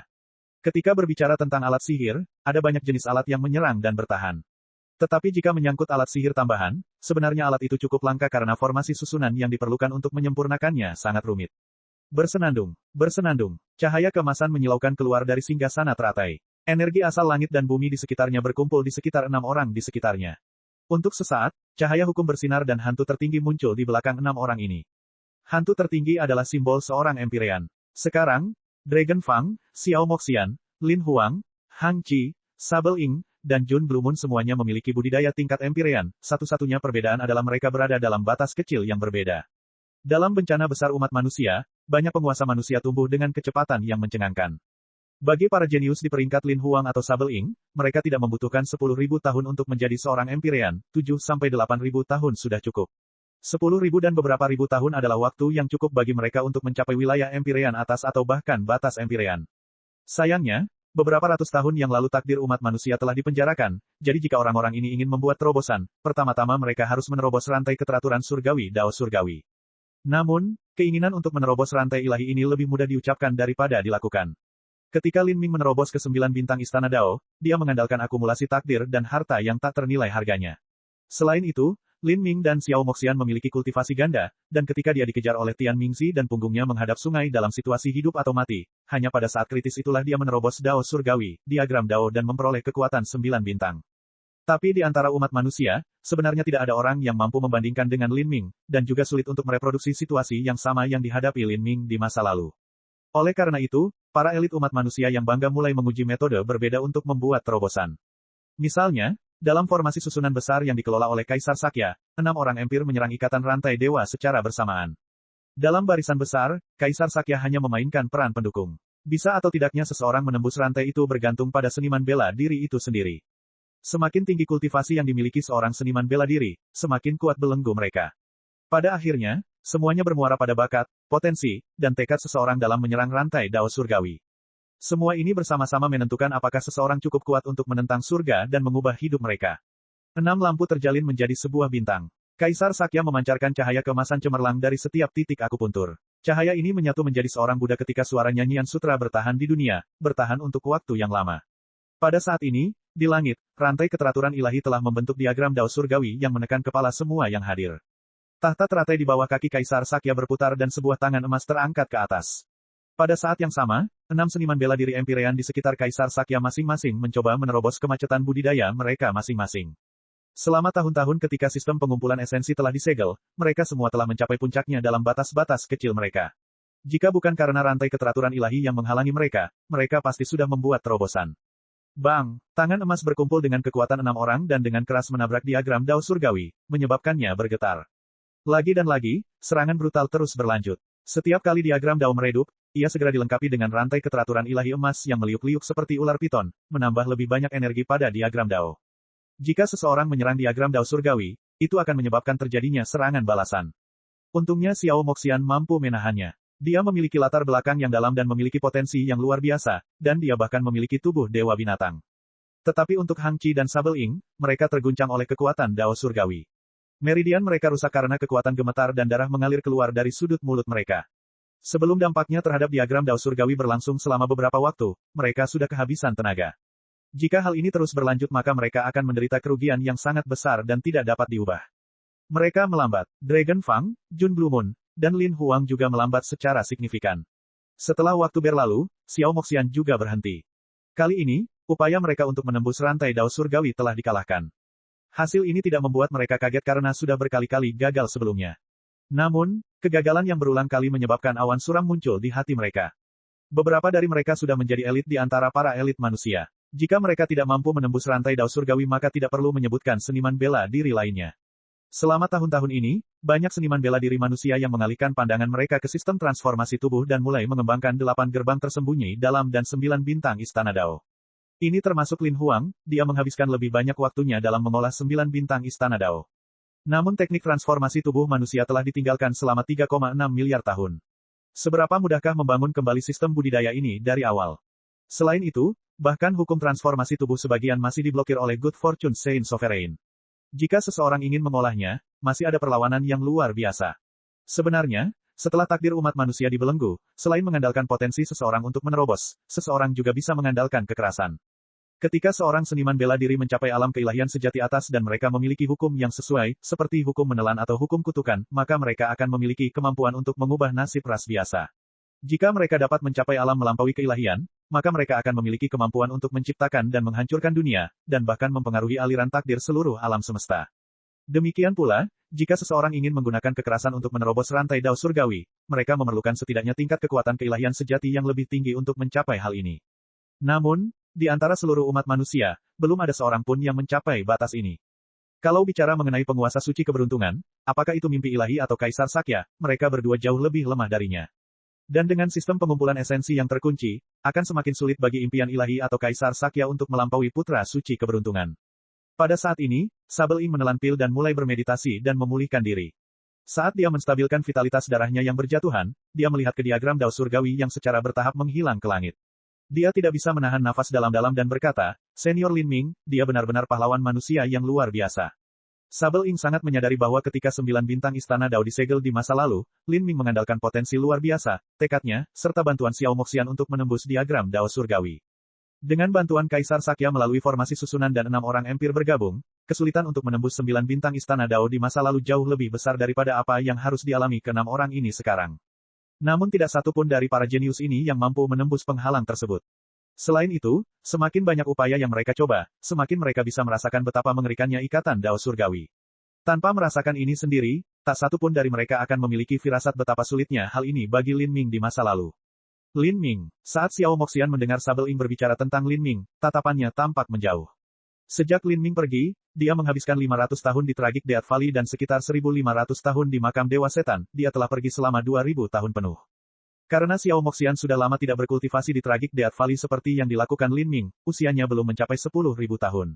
Namun, untuk sebagian besar waktu ini, dia dan Lin Ming telah terpisah. Pada perpisahan pertama mereka, 7.000 tahun telah berlalu.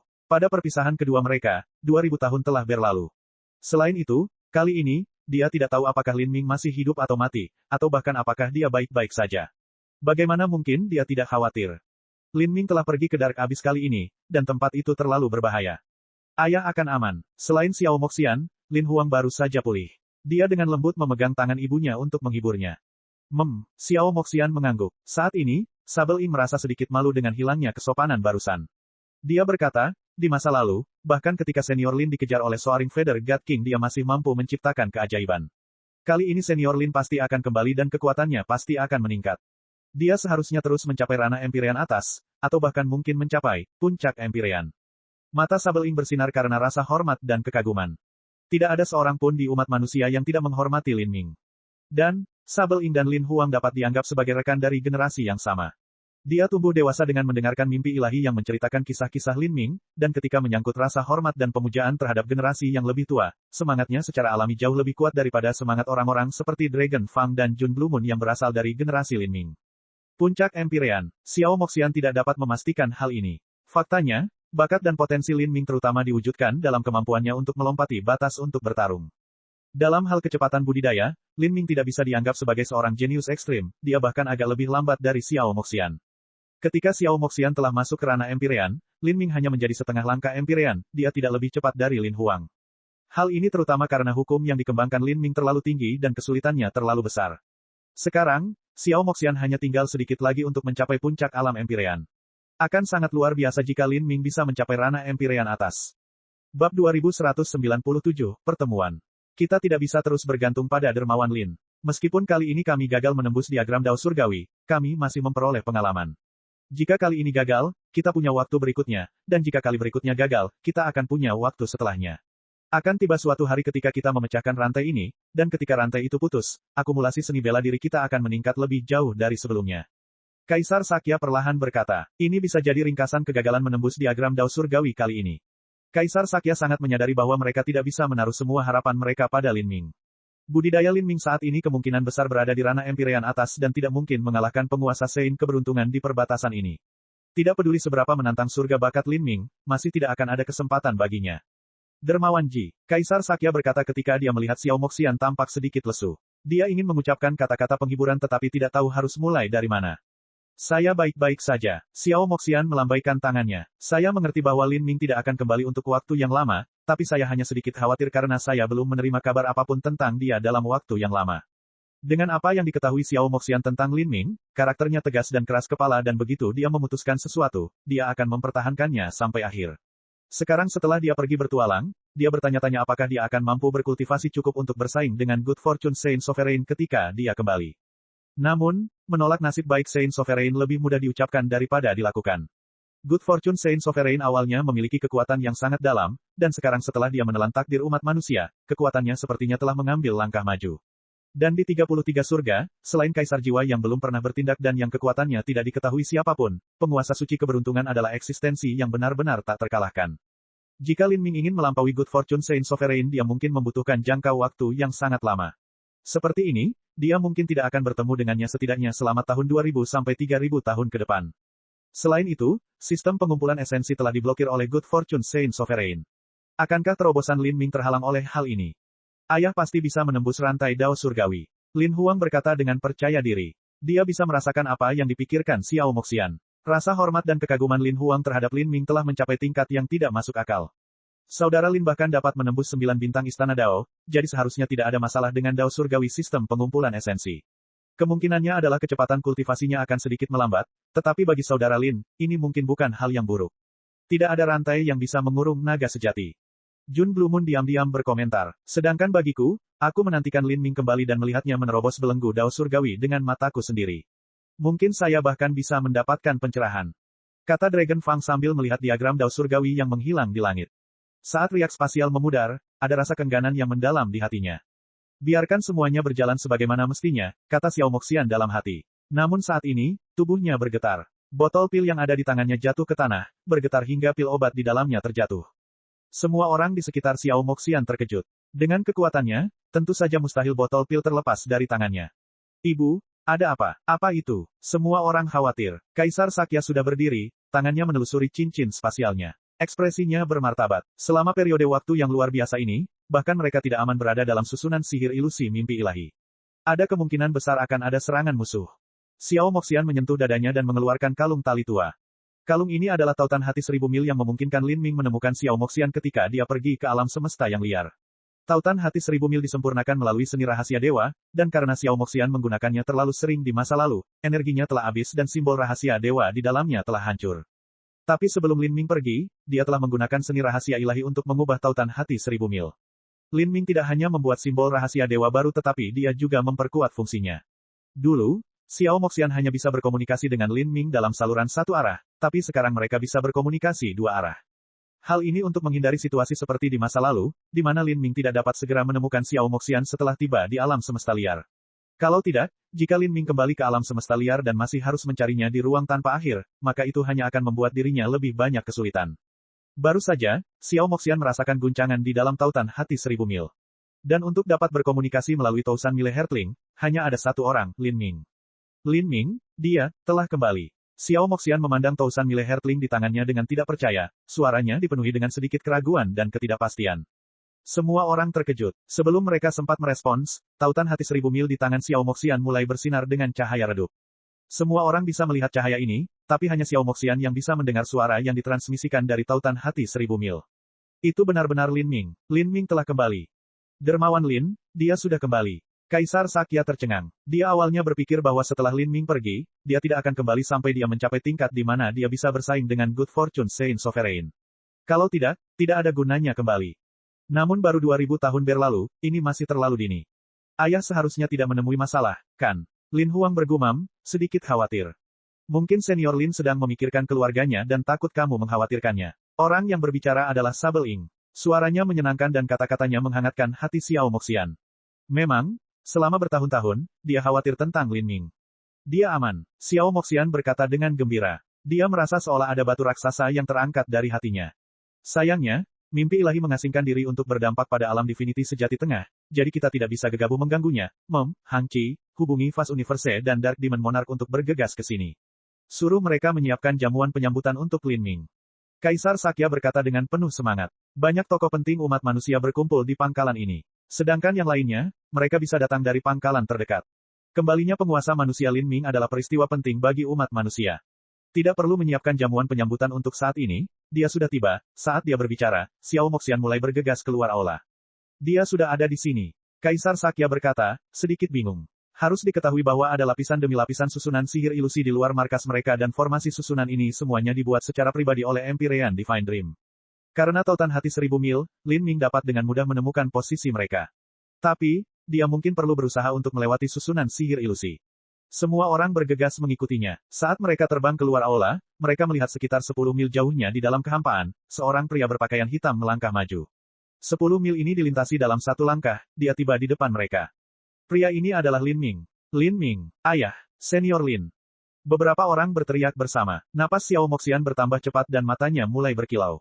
Setelah perpisahan 2000 tahun, dia bisa melihat Lin Ming berdiri dengan aman di depannya. Ini lebih penting dari apapun. Budidaya senior Lin. Tinta Sabel tercengang. Ketika Lin Ming pertama kali kembali, Xiao Moxian terlalu bersemangat sehingga dia tidak terlalu memperhatikan hal ini, tetapi untuk Sabel Ing dan pengagum Lin Ming lainnya, hal pertama yang mereka perhatikan adalah budidayanya. Saat ini, dari tubuh Lin Ming, dia bisa dengan jelas merasakan aura menakutkan yang masih mampu mengguncang pikiran dan jiwanya saat ditekan. Sepertinya Lin Ming di langit telah menjadi sedalam alam semesta, penuh dengan potensi dan kekuatan luar biasa yang tidak dapat dipahami oleh siapapun. Mungkinkah ini alam ketuhanan sejati? Bagaimana ini? Keilahian sejati. Semua orang terkejut, apalagi Kaisar Sakya, Dragon Fang, dan Hang Qi, bahkan Lin Huang yang paling menghormati Lin Ming masih tidak percaya ini. Keilahian sejati adalah ambang batas yang sangat keras dalam perjalanan seni bela diri. Sebelum bencana besar di alam ilahi meletus, peradaban seni bela diri umat manusia telah menurun dan mereka kehilangan metode untuk menembus ketuhanan sejati. Karena itu, selama 3,6 miliar tahun terakhir, belum ada satupun ketuhanan sejati yang muncul. Tidak peduli betapa berbakatnya seorang jenius, mereka masih tertinggal sebelum ambang batas ini. Meskipun jalan menuju keilahian sejati telah dibuka, 2000 tahun yang lalu ketika Lin Ming pergi, dia hanyalah seorang Empyrean tingkat rendah. Untuk kembali sebagai dewa sejati setelah masa ini terlalu berlebihan. Kecepatan kultivasi semacam ini bahkan tidak bisa digambarkan sebagai sesuatu yang menantang surga. Lin Ming, bagaimana kamu bisa menerobos begitu cepat? Jika kamu menerobos dengan kecepatan seperti itu, apakah fondasimu akan menjadi tidak stabil? Ini bukan pertimbangan kokoh atau tidaknya fondasi seseorang. Bahkan jika dia mengabaikan fondasinya, dia tetap tidak bisa menerobos secepat itu. Terlebih lagi, bagaimana seseorang dengan fondasi yang tidak stabil bisa masuk ke dalam keilahian sejati? Untuk sementara waktu, semua orang bingung. Terlebih lagi, beberapa ratus tahun yang lalu, Good Fortune Saint Sovereign telah memenjarakan takdir umat manusia. Membuat terobosan menjadi semakin sulit. Lin Ming tidak terkejut dengan tanggapan semua orang. Dia menjelaskan, ketika saya pergi, meskipun itu selama 2000 tahun, saya berada di lembah kematian tragis selama 500 tahun, 500 tahun itu sama dengan 5000 tahun, jadi sebenarnya saya telah pergi selama 6500 tahun. 6500 tahun. Mendengar penjelasan ini, sebagian orang tidak terlalu bingung. Tapi, hal ini masih sulit diterima. Untuk beralih dari Empyrean ke True Divinity dalam 6500 tahun adalah waktu yang terlalu singkat. Hukum yang dikembangkan Lin Ming khususnya sangat kompleks dan mendalam. Meskipun ampuh, namun membutuhkan banyak waktu. Setiap terobosan membutuhkan akumulasi energi yang sangat besar. Bab 2198, Pembicaraan dengan Keberuntungan. Setelah Lin Ming kembali, berbagai pusat kekuatan manusia mulai berdatangan dari segala arah. Ini karena orang-orang kudus telah melemah dan kemampuan mereka untuk memblokir alam semesta jauh lebih rendah daripada saat pertama kali mereka berperang di alam semesta yang liar. Selama mereka berhati-hati, master level Empyrean bisa dengan bebas bergerak di langit berbintang. Penguasa pangkalan tempat Lin Ming kembali adalah Xiao Moxian. Sebagai penguasa negeri ini, Xiao Moxian bertanggung jawab menyiapkan jamuan makan untuk menyambut tuan kemanusiaan lainnya serta membantu Lin Ming mempersiapkan diri. Selama perjamuan ini, Lin Ming menjadi sorotan utama. Sebagai salah satu pemimpin umat manusia, dia tentu saja berdiri di posisi tertinggi dan menjadi pusat perhatian penonton. Seng Mei juga mengikuti Lin Ming saat dia kembali, tapi dia tidak muncul di depan umum, dia hanya bertemu secara pribadi dengan Xiao Moxian. Xiao Moxian telah mendengar Lin Ming bercerita tentang apa yang terjadi antara dia dan Seng Mei tahun 2000 tahun yang lalu. Ketika berbicara tentang Seng Mei, sangat sulit bagi Xiao Moxian untuk menimbulkan perasaan dekat dan intim terhadapnya. Meski begitu, Xiao Moxian tetap berterima kasih kepada Seng Mei, karena tanpa dia tidak akan bisa melihat Lin Ming lagi. Adapun Seng Mei, dia merasa serupa terhadap Xiao Moxian. Meskipun dia bersedia berdiri di belakang Lin Ming dan mendukungnya, masih sulit baginya untuk melepaskan harga dirinya yang dingin dan arogan dan menghubungi orang lain atas inisiatifnya sendiri. Karena itu, Seng Mei dan Xiao Moxian hanya bertukar salam beberapa kali dan berbasa-basi sebelum berpisah. Seng Mei duduk bermeditasi sendirian. Adapun Xiao Moxian, dia mulai menyapa para tamu di aula besar. Namun, saat Xiao Moxian pergi, Jiwer menjulurkan kepalanya dan tersenyum ke arah Seng Mei. Apakah bibi cantik tadi adalah ibu dari kakak Lin Huang? Wah, ayah benar-benar playboy yang berbunga-bunga, semua istrinya secantik bunga. Kata Jiwer sambil mengerucutkan bibirnya. Selama beberapa tahun terakhir ini, Jiwer juga berkembang. Di bawah bimbingan Seng Mei yang cermat, budidayanya meningkat dengan kecepatan yang mencengangkan. Selain itu, karena dia bertahan dari baptisan Dao Surgawi ketika Lin Ming dan Seng Mei menerobos ke dalam keilahian sejati, kesadaran Jiwer akan hukum jauh melampaui apapun yang bisa dicapai oleh orang-orang sezamannya. Penguasa suci keberuntungan yang menelan takdir umat manusia juga tidak dapat menghalangi budidaya Jiwer. Salah satu alasannya adalah karena Jiwer bukan manusia murni, dan alasan kedua adalah karena hukum yang dikembangkan Jiwer tidak dapat diringkas dalam sistem pengumpulan esensi umat manusia saja. Ketinggian tempat dia berdiri telah melampaui 33 Tao Surgawi. Seng Mei memandang Jiwer dan tersenyum. Dia dengan lembut menelusuri kepala Jiwer dan berkata, aku tidak datang bersama ayahmu karena dia adalah seorang playboy yang berbunga-bunga. Lalu mengapa? Jiwer menundukkan kepalanya. Mungkin karena takdir, kata Seng Mei pelan sambil menghela nafas. Sebenarnya, Sampai saat ini, dia belum bisa melepaskan diri dari kata takdir. Mama, di luar sangat ramai. Apakah kamu ingin menghadiri jamuan makan? Jewer bertanya lagi. Seng Mei menggelengkan kepalanya. Aku tidak akan pergi, tapi kamu harus pergi untuk menyapa ayahmu. Sebenarnya, sejak kembali ke dunia manusia bersama Lin Ming, Seng Mei merasa sulit untuk mengintegrasikan dirinya ke dalam lingkungan ini. Apakah itu manusia Empyrean atau teman Lin Ming, atau bahkan seseorang seperti Xiao Moxian yang sepenuhnya dipercaya Lin Ming, dia masih merasakan perpecahan yang mendalam dan kurangnya pemahaman di antara mereka. Hanya dengan Mo Eversnow, Seng Mei dapat mengobrol sebentar. Seolah-olah dia bukan bagian dari dunia ini. Namun, ini bukan masalah bagi Seng Mei. Dia terbiasa sendirian dan terbiasa kesepian. Dia tidak perlu bersosialisasi dengan orang lain untuk menjadi bahagia, dan selain Lin Ming, tidak ada orang lain yang dia butuhkan untuk menemaninya. Dia memiliki jalannya sendiri, jalan yang harus dia lalui, jalan yang tidak punya pilihan selain dia lalui. Perjamuan penyambutan Lin Ming juga merupakan jamuan perayaan untuk Lin Ming yang menerobos keilahian sejati. Ada 12 meja perjamuan berbeda yang diatur di aula besar. Di masa perang yang rumit ini, tidak banyak kursi, tapi kursi yang datang semuanya adalah penguasa umat manusia. Misalnya, Raja Iblis Kegelapan, Dewa Langit Skyren, Kaisar Sakya, Alam Semesta Besar Empyrean, Buddha Tanpa Batas Besar, dan lebih dari 20 manusia Empyrean lainnya telah berkumpul di sini. Kecepatan budidaya Lin Ming membuat semua orang terkejut. Namun di saat yang sama, hal ini juga membuat mereka khawatir. Dengan kecepatan kultivasi Lin Ming yang begitu cepat, akankah kekuatan dan pemahaman hukumnya mampu mengikuti di belakang? Awalnya Lin Ming membutuhkan 7.000 tahun untuk menjadi seorang Empyrean. Meskipun ini termasuk kecepatan puncak umat manusia, ini tidak bisa disebut sebagai yang pertama. Namun, Lin Ming kemudian menjadi dewa sejati pada usia 13.500 tahun, kecepatan ini mengusir semua seniman bela diri manusia di belakangnya. Saat perjamuan berlangsung selama 1/4 jam, Skyren Godot adalah orang pertama yang berbicara. Lin Ming, sekarang setelah kamu kembali, bagaimana kamu berencana berurusan dengan orang-orang suci? Kata-kata Skyren Godot menyebabkan semua orang tanpa sadar meletakkan gelas dan sumpit mereka dan melihat ke arah Lin Ming. Ini adalah hal yang paling penting yang mereka pedulikan dalam datang ke jamuan penyambutan Lin Ming. Setelah Lin Ming masuk ke Divinity sejati, tidak ada yang tahu di mana batas kekuatannya. Tanpa mencapai alam keilahian sejati, tidak ada yang mengetahui perbedaan antara batas-batas kecil keilahian sejati. Sekarang, orang-orang khawatir karena Lin Ming baru saja membobol True Divinity dan menggunakan waktu sesingkat itu untuk melakukannya, dapatkah fondasinya tidak stabil atau akumulasinya kurang? Bagaimanapun, Good Fortune Saint Sovereign adalah dewa sejati dari generasi yang lebih tua dan dia juga telah membuat kemajuan besar di masa lalu. Tidak mungkin untuk memprediksi tingkat kekuatan yang telah dicapainya. Dalam situasi di mana tidak ada yang memahami kekuatan Lin Ming dan kekuatan Good Fortune Saint Sovereign, tentu saja sulit bagi siapapun untuk menilai seperti apa situasi saat ini. Mereka hanya bisa bertanya pada Lin Ming apa yang dia rencanakan untuk langkah selanjutnya. Lin Ming meletakkan sumpitnya dan berpikir sejenak. Pada saat ini, Fast Universe berkata, perang saat ini antara umat manusia dan orang-orang suci telah terjadi di beberapa alam semesta dan medannya terlalu besar, itu bukanlah sesuatu yang bisa dijelaskan dengan jelas dalam beberapa kata. Lin Ming, saya pikir Anda tidak perlu berbicara sekarang, tetapi Anda dapat meluangkan waktu untuk mempertimbangkan langkah selanjutnya dengan hati-hati. Dengan musuh besar di depan mereka dan nasib umat manusia yang semakin berkurang, berbagai pemimpin umat manusia tidak memiliki keinginan untuk mencicipi makanan roh lezat yang disajikan di hadapan mereka. Mereka mulai mendiskusikan situasi perang saat ini.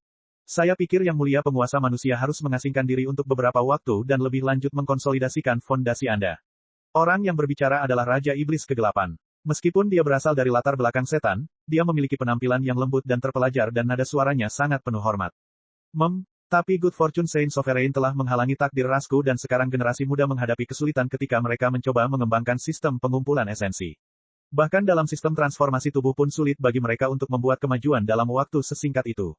Jika ini terus berlanjut maka para Saint bahkan tidak perlu melakukan apapun untuk menghancurkan umat manusiaku. Skyren Godot memandang Lin Ming dengan wajah khawatir. Dia hanya berharap Lin Ming bisa menyarankan sesuatu, apapun yang bisa sedikit mengubah situasi saat ini. Saat ini, umat manusia berada dalam kondisi yang mengerikan. Dan apakah itu Raja Iblis Kegelapan, Buddha Besar Tanpa Batas, Impian Ilahi, atau Kaisar Sakya, tidak ada yang bisa menawarkan solusi efektif. Seolah-olah umat manusia telah menemui jalan buntu oleh orang-orang kudus tanpa ada jalan keluar. Situasi yang kita hadapi memang seperti yang dikatakan Skyren Godot, tapi justru pada saat inilah kita tidak bisa terburu-buru. Jika kita melakukannya, ada kemungkinan kelemahan kita akan terungkap dan orang-orang suci akan menghancurkan kita, atau bahkan memusnahkan kita. Yang berbicara adalah Kaisar Sakya. Dia merasa bahwa melontarkan pertanyaan tajam kepada Lin Ming tidak adil karena akan sulit untuk melakukan tindakan pencegahan segera. Tidak peduli apa yang terjadi, kembalinya Lin Ming masih berarti salah satu pusat kekuatan umat manusia telah kembali, dan setidaknya mereka tidak akan sepenuhnya hancur di hadapan Good Fortune Saint Sovereign. Saat Kaisar Sakya berbicara dia juga memandang Lin Ming, ingin mencari pendapatnya. Lin Ming saat ini telah menjadi pilar umat manusia. Lin Ming samar-samar tersenyum. Raja Iblis Kegelapan Senior menyarankan agar saya mengasingkan diri untuk mengkonsolidasikan batas saya, tetapi kenyataannya adalah saya telah menyelesaikan langkah ini.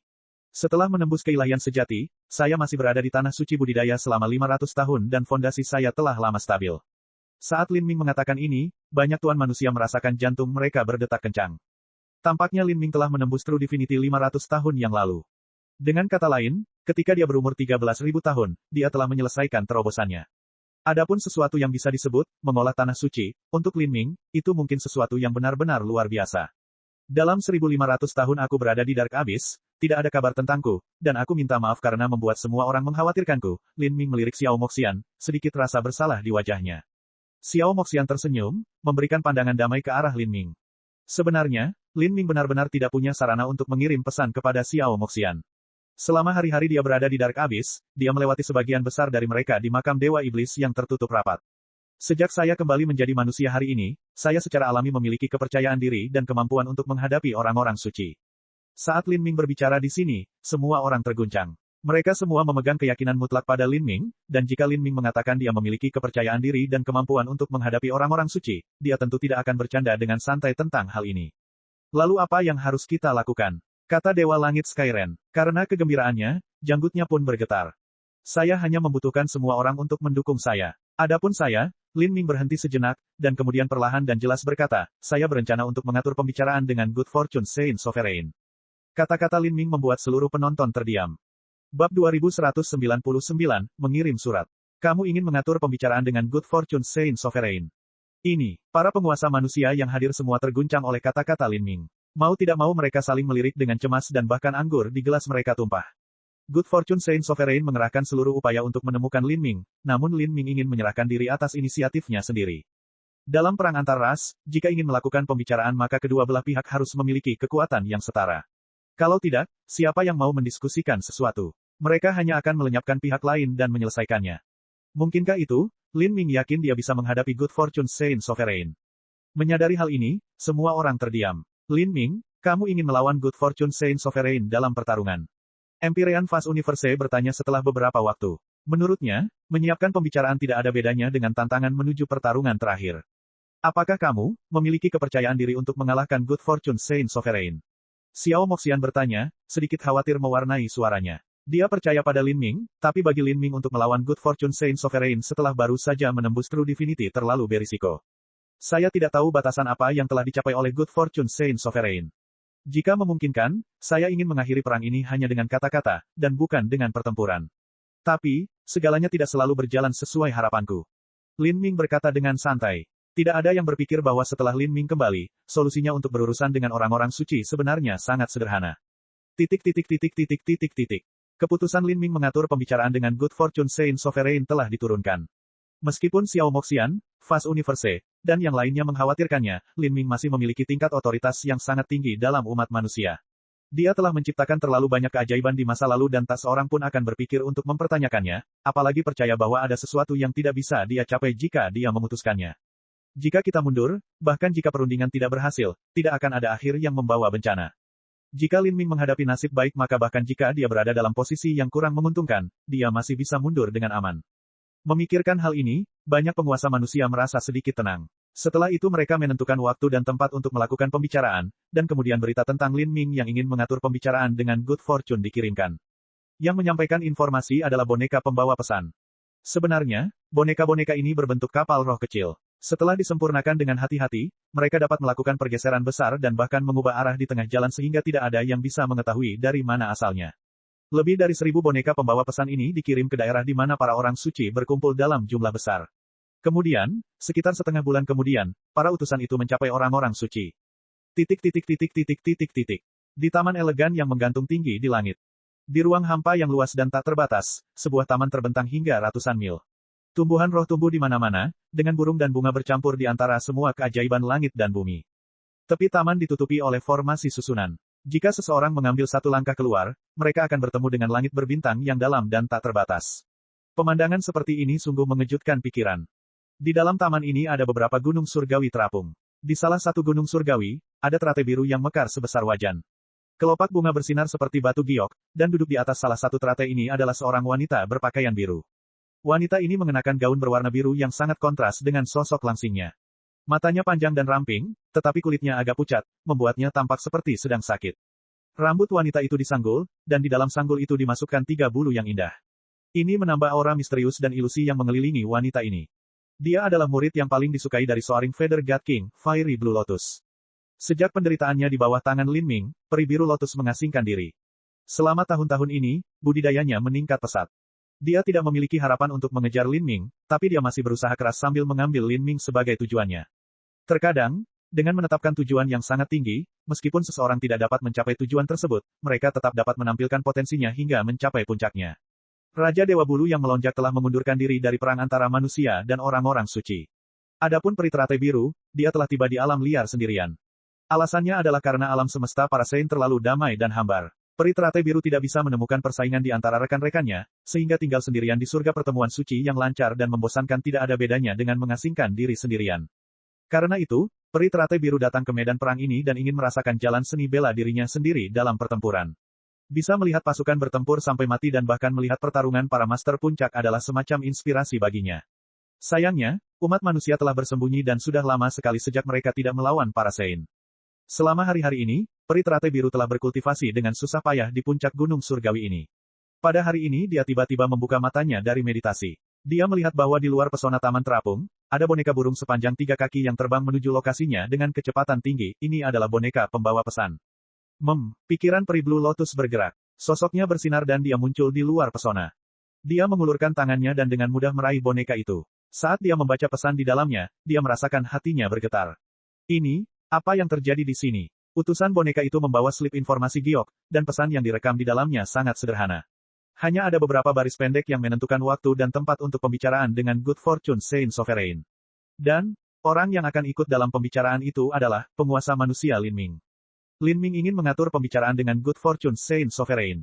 Rahang peri Blue Lotus ternganga. Dia merasa otaknya seperti digoreng. Lebih dari 2000 tahun yang lalu adalah saat peri Blue Lotus pertama kali bertemu Lin Ming. Dia mengira Lin Ming adalah lawannya dan memimpin legiun kelaparan untuk mengepungnya. Namun, yang terjadi selanjutnya membuktikan bahwa dia berada di arena bermain yang sangat berbeda.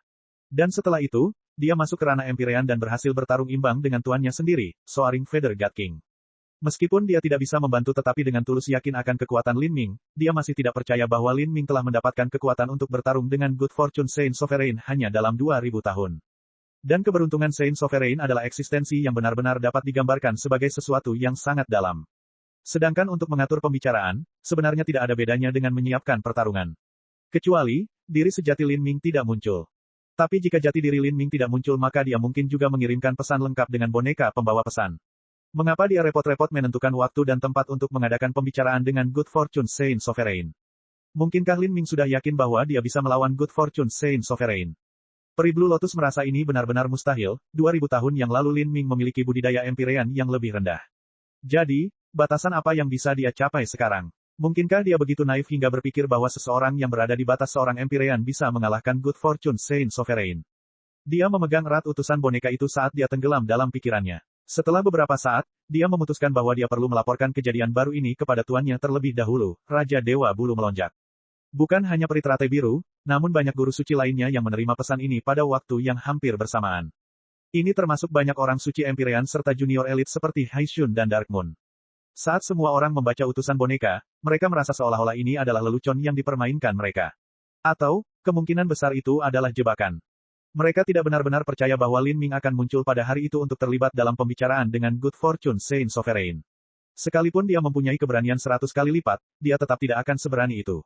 Jika dia benar-benar datang, maka itu bukanlah suatu keberanian sama sekali, melainkan kebodohan yang tinggi. Apakah menurut Anda ini adalah jebakan umat manusia?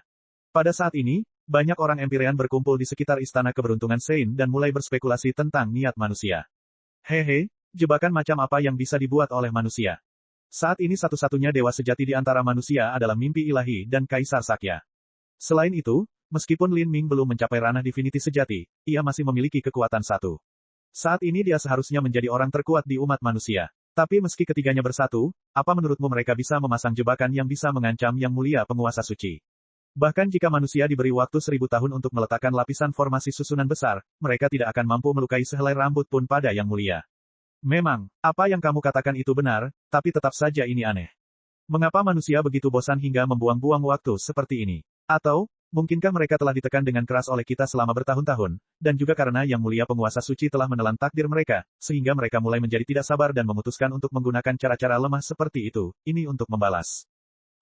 Umat manusia seharusnya tidak bosan melakukan ini. Tapi tidak peduli apa rencana mereka, mustahil bagi Lin Ming untuk muncul hari itu, kekuatan orang itu luar biasa dan laju pertumbuhannya terlalu cepat. Dia hanyalah duri di pihak kita dan bencana terbesar yang bisa terjadi di masa depan. Untuk orang seperti dia, mustahil dia bisa sebodoh itu. Saya tidak mengerti mengapa manusia melakukan hal ini. Mengenai apakah ini jebakan atau bukan, saya yakin Anda semua terlalu khawatir. Apalagi manusia, bahkan para spirita pun tidak bisa berbuat apa-apa jika mereka bergabung. Selama kita menyelidikinya terlebih dahulu maka semuanya akan baik-baik saja. Terlebih lagi, Yang Mulia Penguasa Suci dapat menggunakan akal sehatnya untuk menyelidiki dari jarak jauh. Jika ada tanda-tanda jebakan, dia akan dapat menemukan petunjuknya. Banyak orang suci Empyrean yang tercengang. Mereka menganalisis boneka pembawa pesan dan berspekulasi tentang alasan pengiriman mereka, tetapi pada akhirnya mereka tidak tahu apa maksud manusia. Dan saat ini, apakah itu Soaring Feather God King atau Astral Vault God King, mereka juga telah memperoleh berita tersebut. Menarik, betapa menariknya. Astral Vault God King mengusap dagunya, kegembiraan muncul dalam dirinya. Lin Ming ingin memulai pembicaraan dengan Good Fortune. Dia juga tidak percaya bahwa kekuatan Lin Ming bisa tumbuh begitu cepat, tapi ini tidak menghentikannya dari menantikan acara ini. Dia ingin melihat apa yang Lin Ming dan manusia rencanakan lakukan. Sepertinya saya perlu melakukan perjalanan ke alam semesta yang liar, kata Astral Vault God King, antisipasi kental dalam suaranya. Meskipun dia telah mengundurkan diri dari perang antara umat manusia dan orang-orang suci, ini tidak berarti dia tidak bisa menonton pertunjukan tersebut. Bab 2200, Hari Pertemuan. Di dalam Good Fortune Saint Palace, di Aula Emas, seorang pria parubaya yang tinggi dan kekar sedang duduk di atas tahta yang mewah. Tahta ini ditempa dari batu abadi. Kursinya lebarnya 10 kaki dan ketika pria itu duduk di sini, dia tampak duduk di atas semua makhluk yang ada, sehingga hampir mustahil untuk memandangnya. Matanya dipenuhi dengan ketidakpedulian yang menghina, seolah-olah tidak ada apapun di dunia ini yang dapat menyebabkan hati atau pikirannya goyah. Pria ini adalah penguasa orang-orang kudus, penguasa keberuntungan Saint. Pada saat ini, Good Fortune Saint Sovereign sedang memegang slip giok di tangannya, tidak ada kegembiraan atau kemarahan yang terlihat di wajahnya. Dia sudah memeriksa isi slip giok ini, itu berisi pesan bahwa Lin Ming ingin mengatur pembicaraan dengannya. Dan di aula emas ini terdapat banyak pusat kekuatan ras suci. Dari mereka yang bisa berdiri di sini, bahkan mereka yang memiliki budidaya terendah berada di ranah Empyrean Tengah. Semua orang bisa melihat slip giok di tangan Good Fortune Saint Sovereign. Mereka awalnya berpikir bahwa ini adalah pesan yang tidak berarti, tetapi mereka tidak pernah membayangkan bahwa Good Fortune Saint Sovereign akan tiba-tiba mengeluarkannya saat ini. Mereka tidak mengatakan apapun. Masalah dengan manusia yang mengirimkan slip giok ini memang membingungkan, tetapi karena Good Fortune Saint Sovereign sudah melihatnya, wajar saja jika dia sendiri yang membuat keputusan apakah dia ingin hadir. 3 hari dari sekarang, kalian semua akan mengikutiku ke galaksi naga tersembunyi. Kata Good Fortune Saint Sovereign dengan singkat. Orang-orang Empire yang hadir tercengang. Galaksi naga tersembunyi adalah tempat pertemuan yang ditentukan dalam slip giok. Mereka tidak pernah berpikir bahwa Good Fortune Saint Sovereign akan benar-benar memutuskan untuk hadir. Yang Mulia Saint Sovereign, Anda benar-benar berniat pergi. Good Fortune Saint Sovereign tidak menanggapi. Dia hanya melambaikan lengan bajunya dan pergi, meninggalkan banyak orang suci Empyrean yang saling memandang dengan ekspresi cemas. Tampaknya Good Fortune Saint Sovereign benar-benar berencana untuk hadir. Namun bagaimana jika manusia tidak datang pada saat itu? Namun, tidak ada yang berani menentang perintah Good Fortune Saint Sovereign. Maka, 3 hari kemudian, banyak orang suci Empyrean berangkat dari Istana Keberuntungan Saint. Hahaha, Soaring Feather, aku tahu kamu akan kembali juga. Astral Vault sudah menduga bahwa Soaring Feather akan datang. Mengeluarkan akal sehatnya, dia segera menemukannya. Mereka tidak bertemu satu sama lain selama 2000 tahun. Di samping Raja Dewa Bulu yang melonjak adalah peri biru teratai. Adapun Astral Vault God King, dia juga membawa kedua muridnya, Dark Moon dan Haishun. Saya tentu saja tidak bisa melewatkan kesempatan besar seperti ini. Soaring Feather tersenyum tipis. Ayo pergi dulu. Besar, Soaring Feather dan Astral Vault hanya memiliki hubungan biasa-biasa saja dengan Good Fortune Saint Sovereign dan tidak berencana bergabung dengan grupnya. Dengan demikian, Istana Keberuntungan Suci, Bulu Melonjak, Gudang Astral, dan banyak pengaruh ras suci lainnya mulai bergerak menuju galaksi naga tersembunyi. Ketika sampai pada hal ini, para Empyrean dari banyak pengaruh tidak mau pergi. Lagi pula, tidak ada seorang pun yang ingin dibodohi oleh orang lain. Namun karena ini adalah perintah dari Good Fortune Saint Sovereign, tidak ada yang berani untuk tidak pergi. Tapi ketika mereka mendekati galaksi naga tersembunyi, semua orang Empyrean ini perlahan terdiam. Ini karena ketika mereka menyebarkan indera mereka ke area sekitar galaksi naga tersembunyi, mereka menemukan bahwa terdapat kapal roh manusia di sekitarnya. Itu adalah armada manusia. Apakah Lin Ming benar-benar datang? Apa yang dipikirkan manusia? Mereka menginginkan satu pertempuran terakhir. Banyak seniman bela diri suci yang tercengang. Galaksi naga tersembunyi mencakup area yang sangat luas, namun dengan mengandalkan posisi kapal roh manusia, mereka menemukan perkiraan lokasi pembicaraan. Dan ketika semua orang melihat apa yang ada di hadapan mereka, mereka sangat terkejut. Di langit berbintang yang jauh, mereka bisa melihat sebuah planet kecil melayang.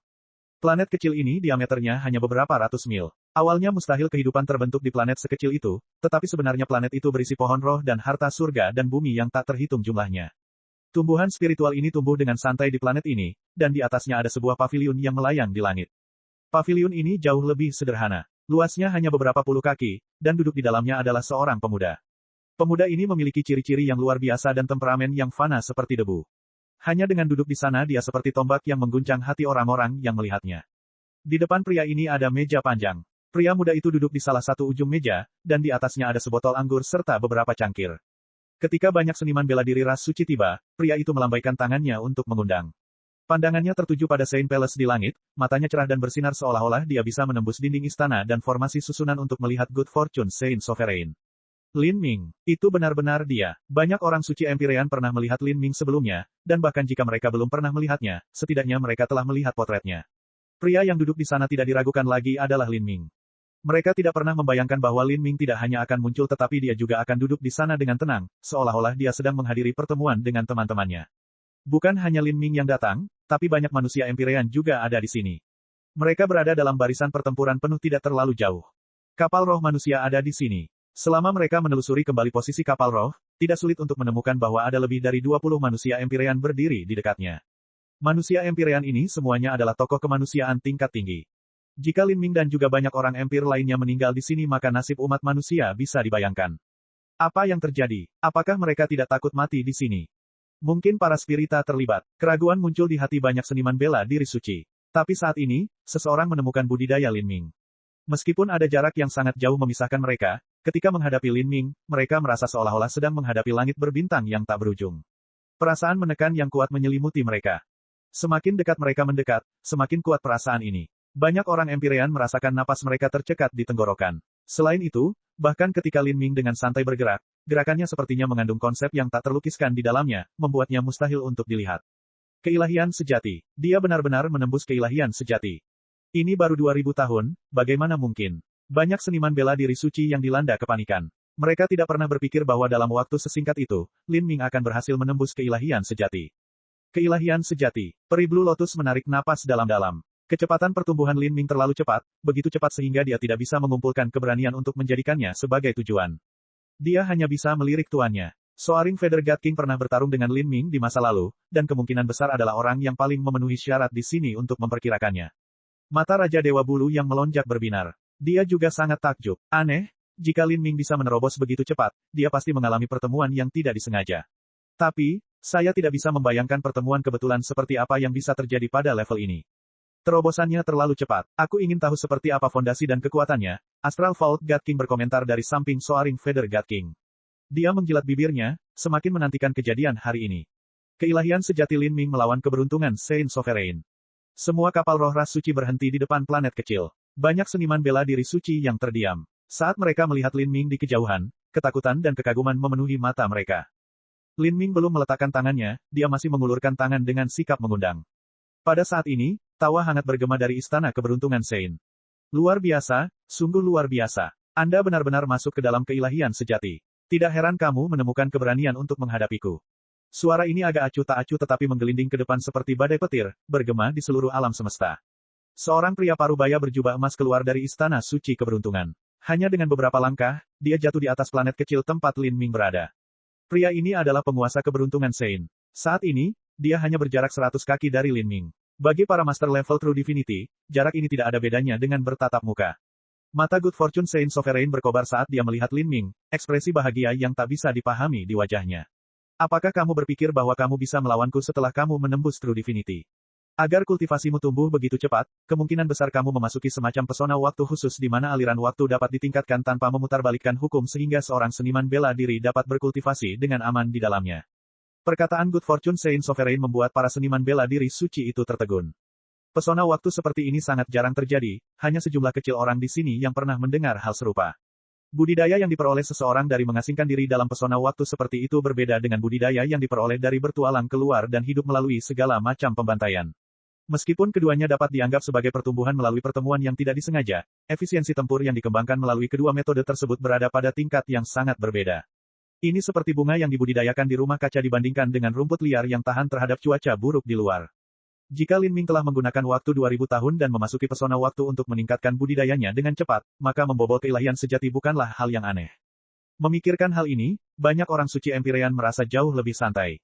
Dalam pesona zaman kuno yang istimewa ini, aliran waktu tidak akan terlalu dilebih-lebihkan, 2000 tahun berarti sekitar 10,000 sampai 20,000 tahun. Dengan pertimbangan ini, terobosan Lin Ming masuk akal. Bagaimanapun, potensi dan landasannya terlihat jelas bagi semua orang. Namun untuk menjadi dewa sejati dalam pesona waktu, khususnya ketika melompati beberapa batas kecil Empyrean, tidak dapat dihindari bahwa hukum dan kekuatan seseorang akan terpengaruh. Cek. Rakan-rakan kultivator sekalian, sebelum retret, sila terus berkultivasi untuk jurus subscribe, like, share dan komentar agar sekte novel Sadim terus berkembang pesat.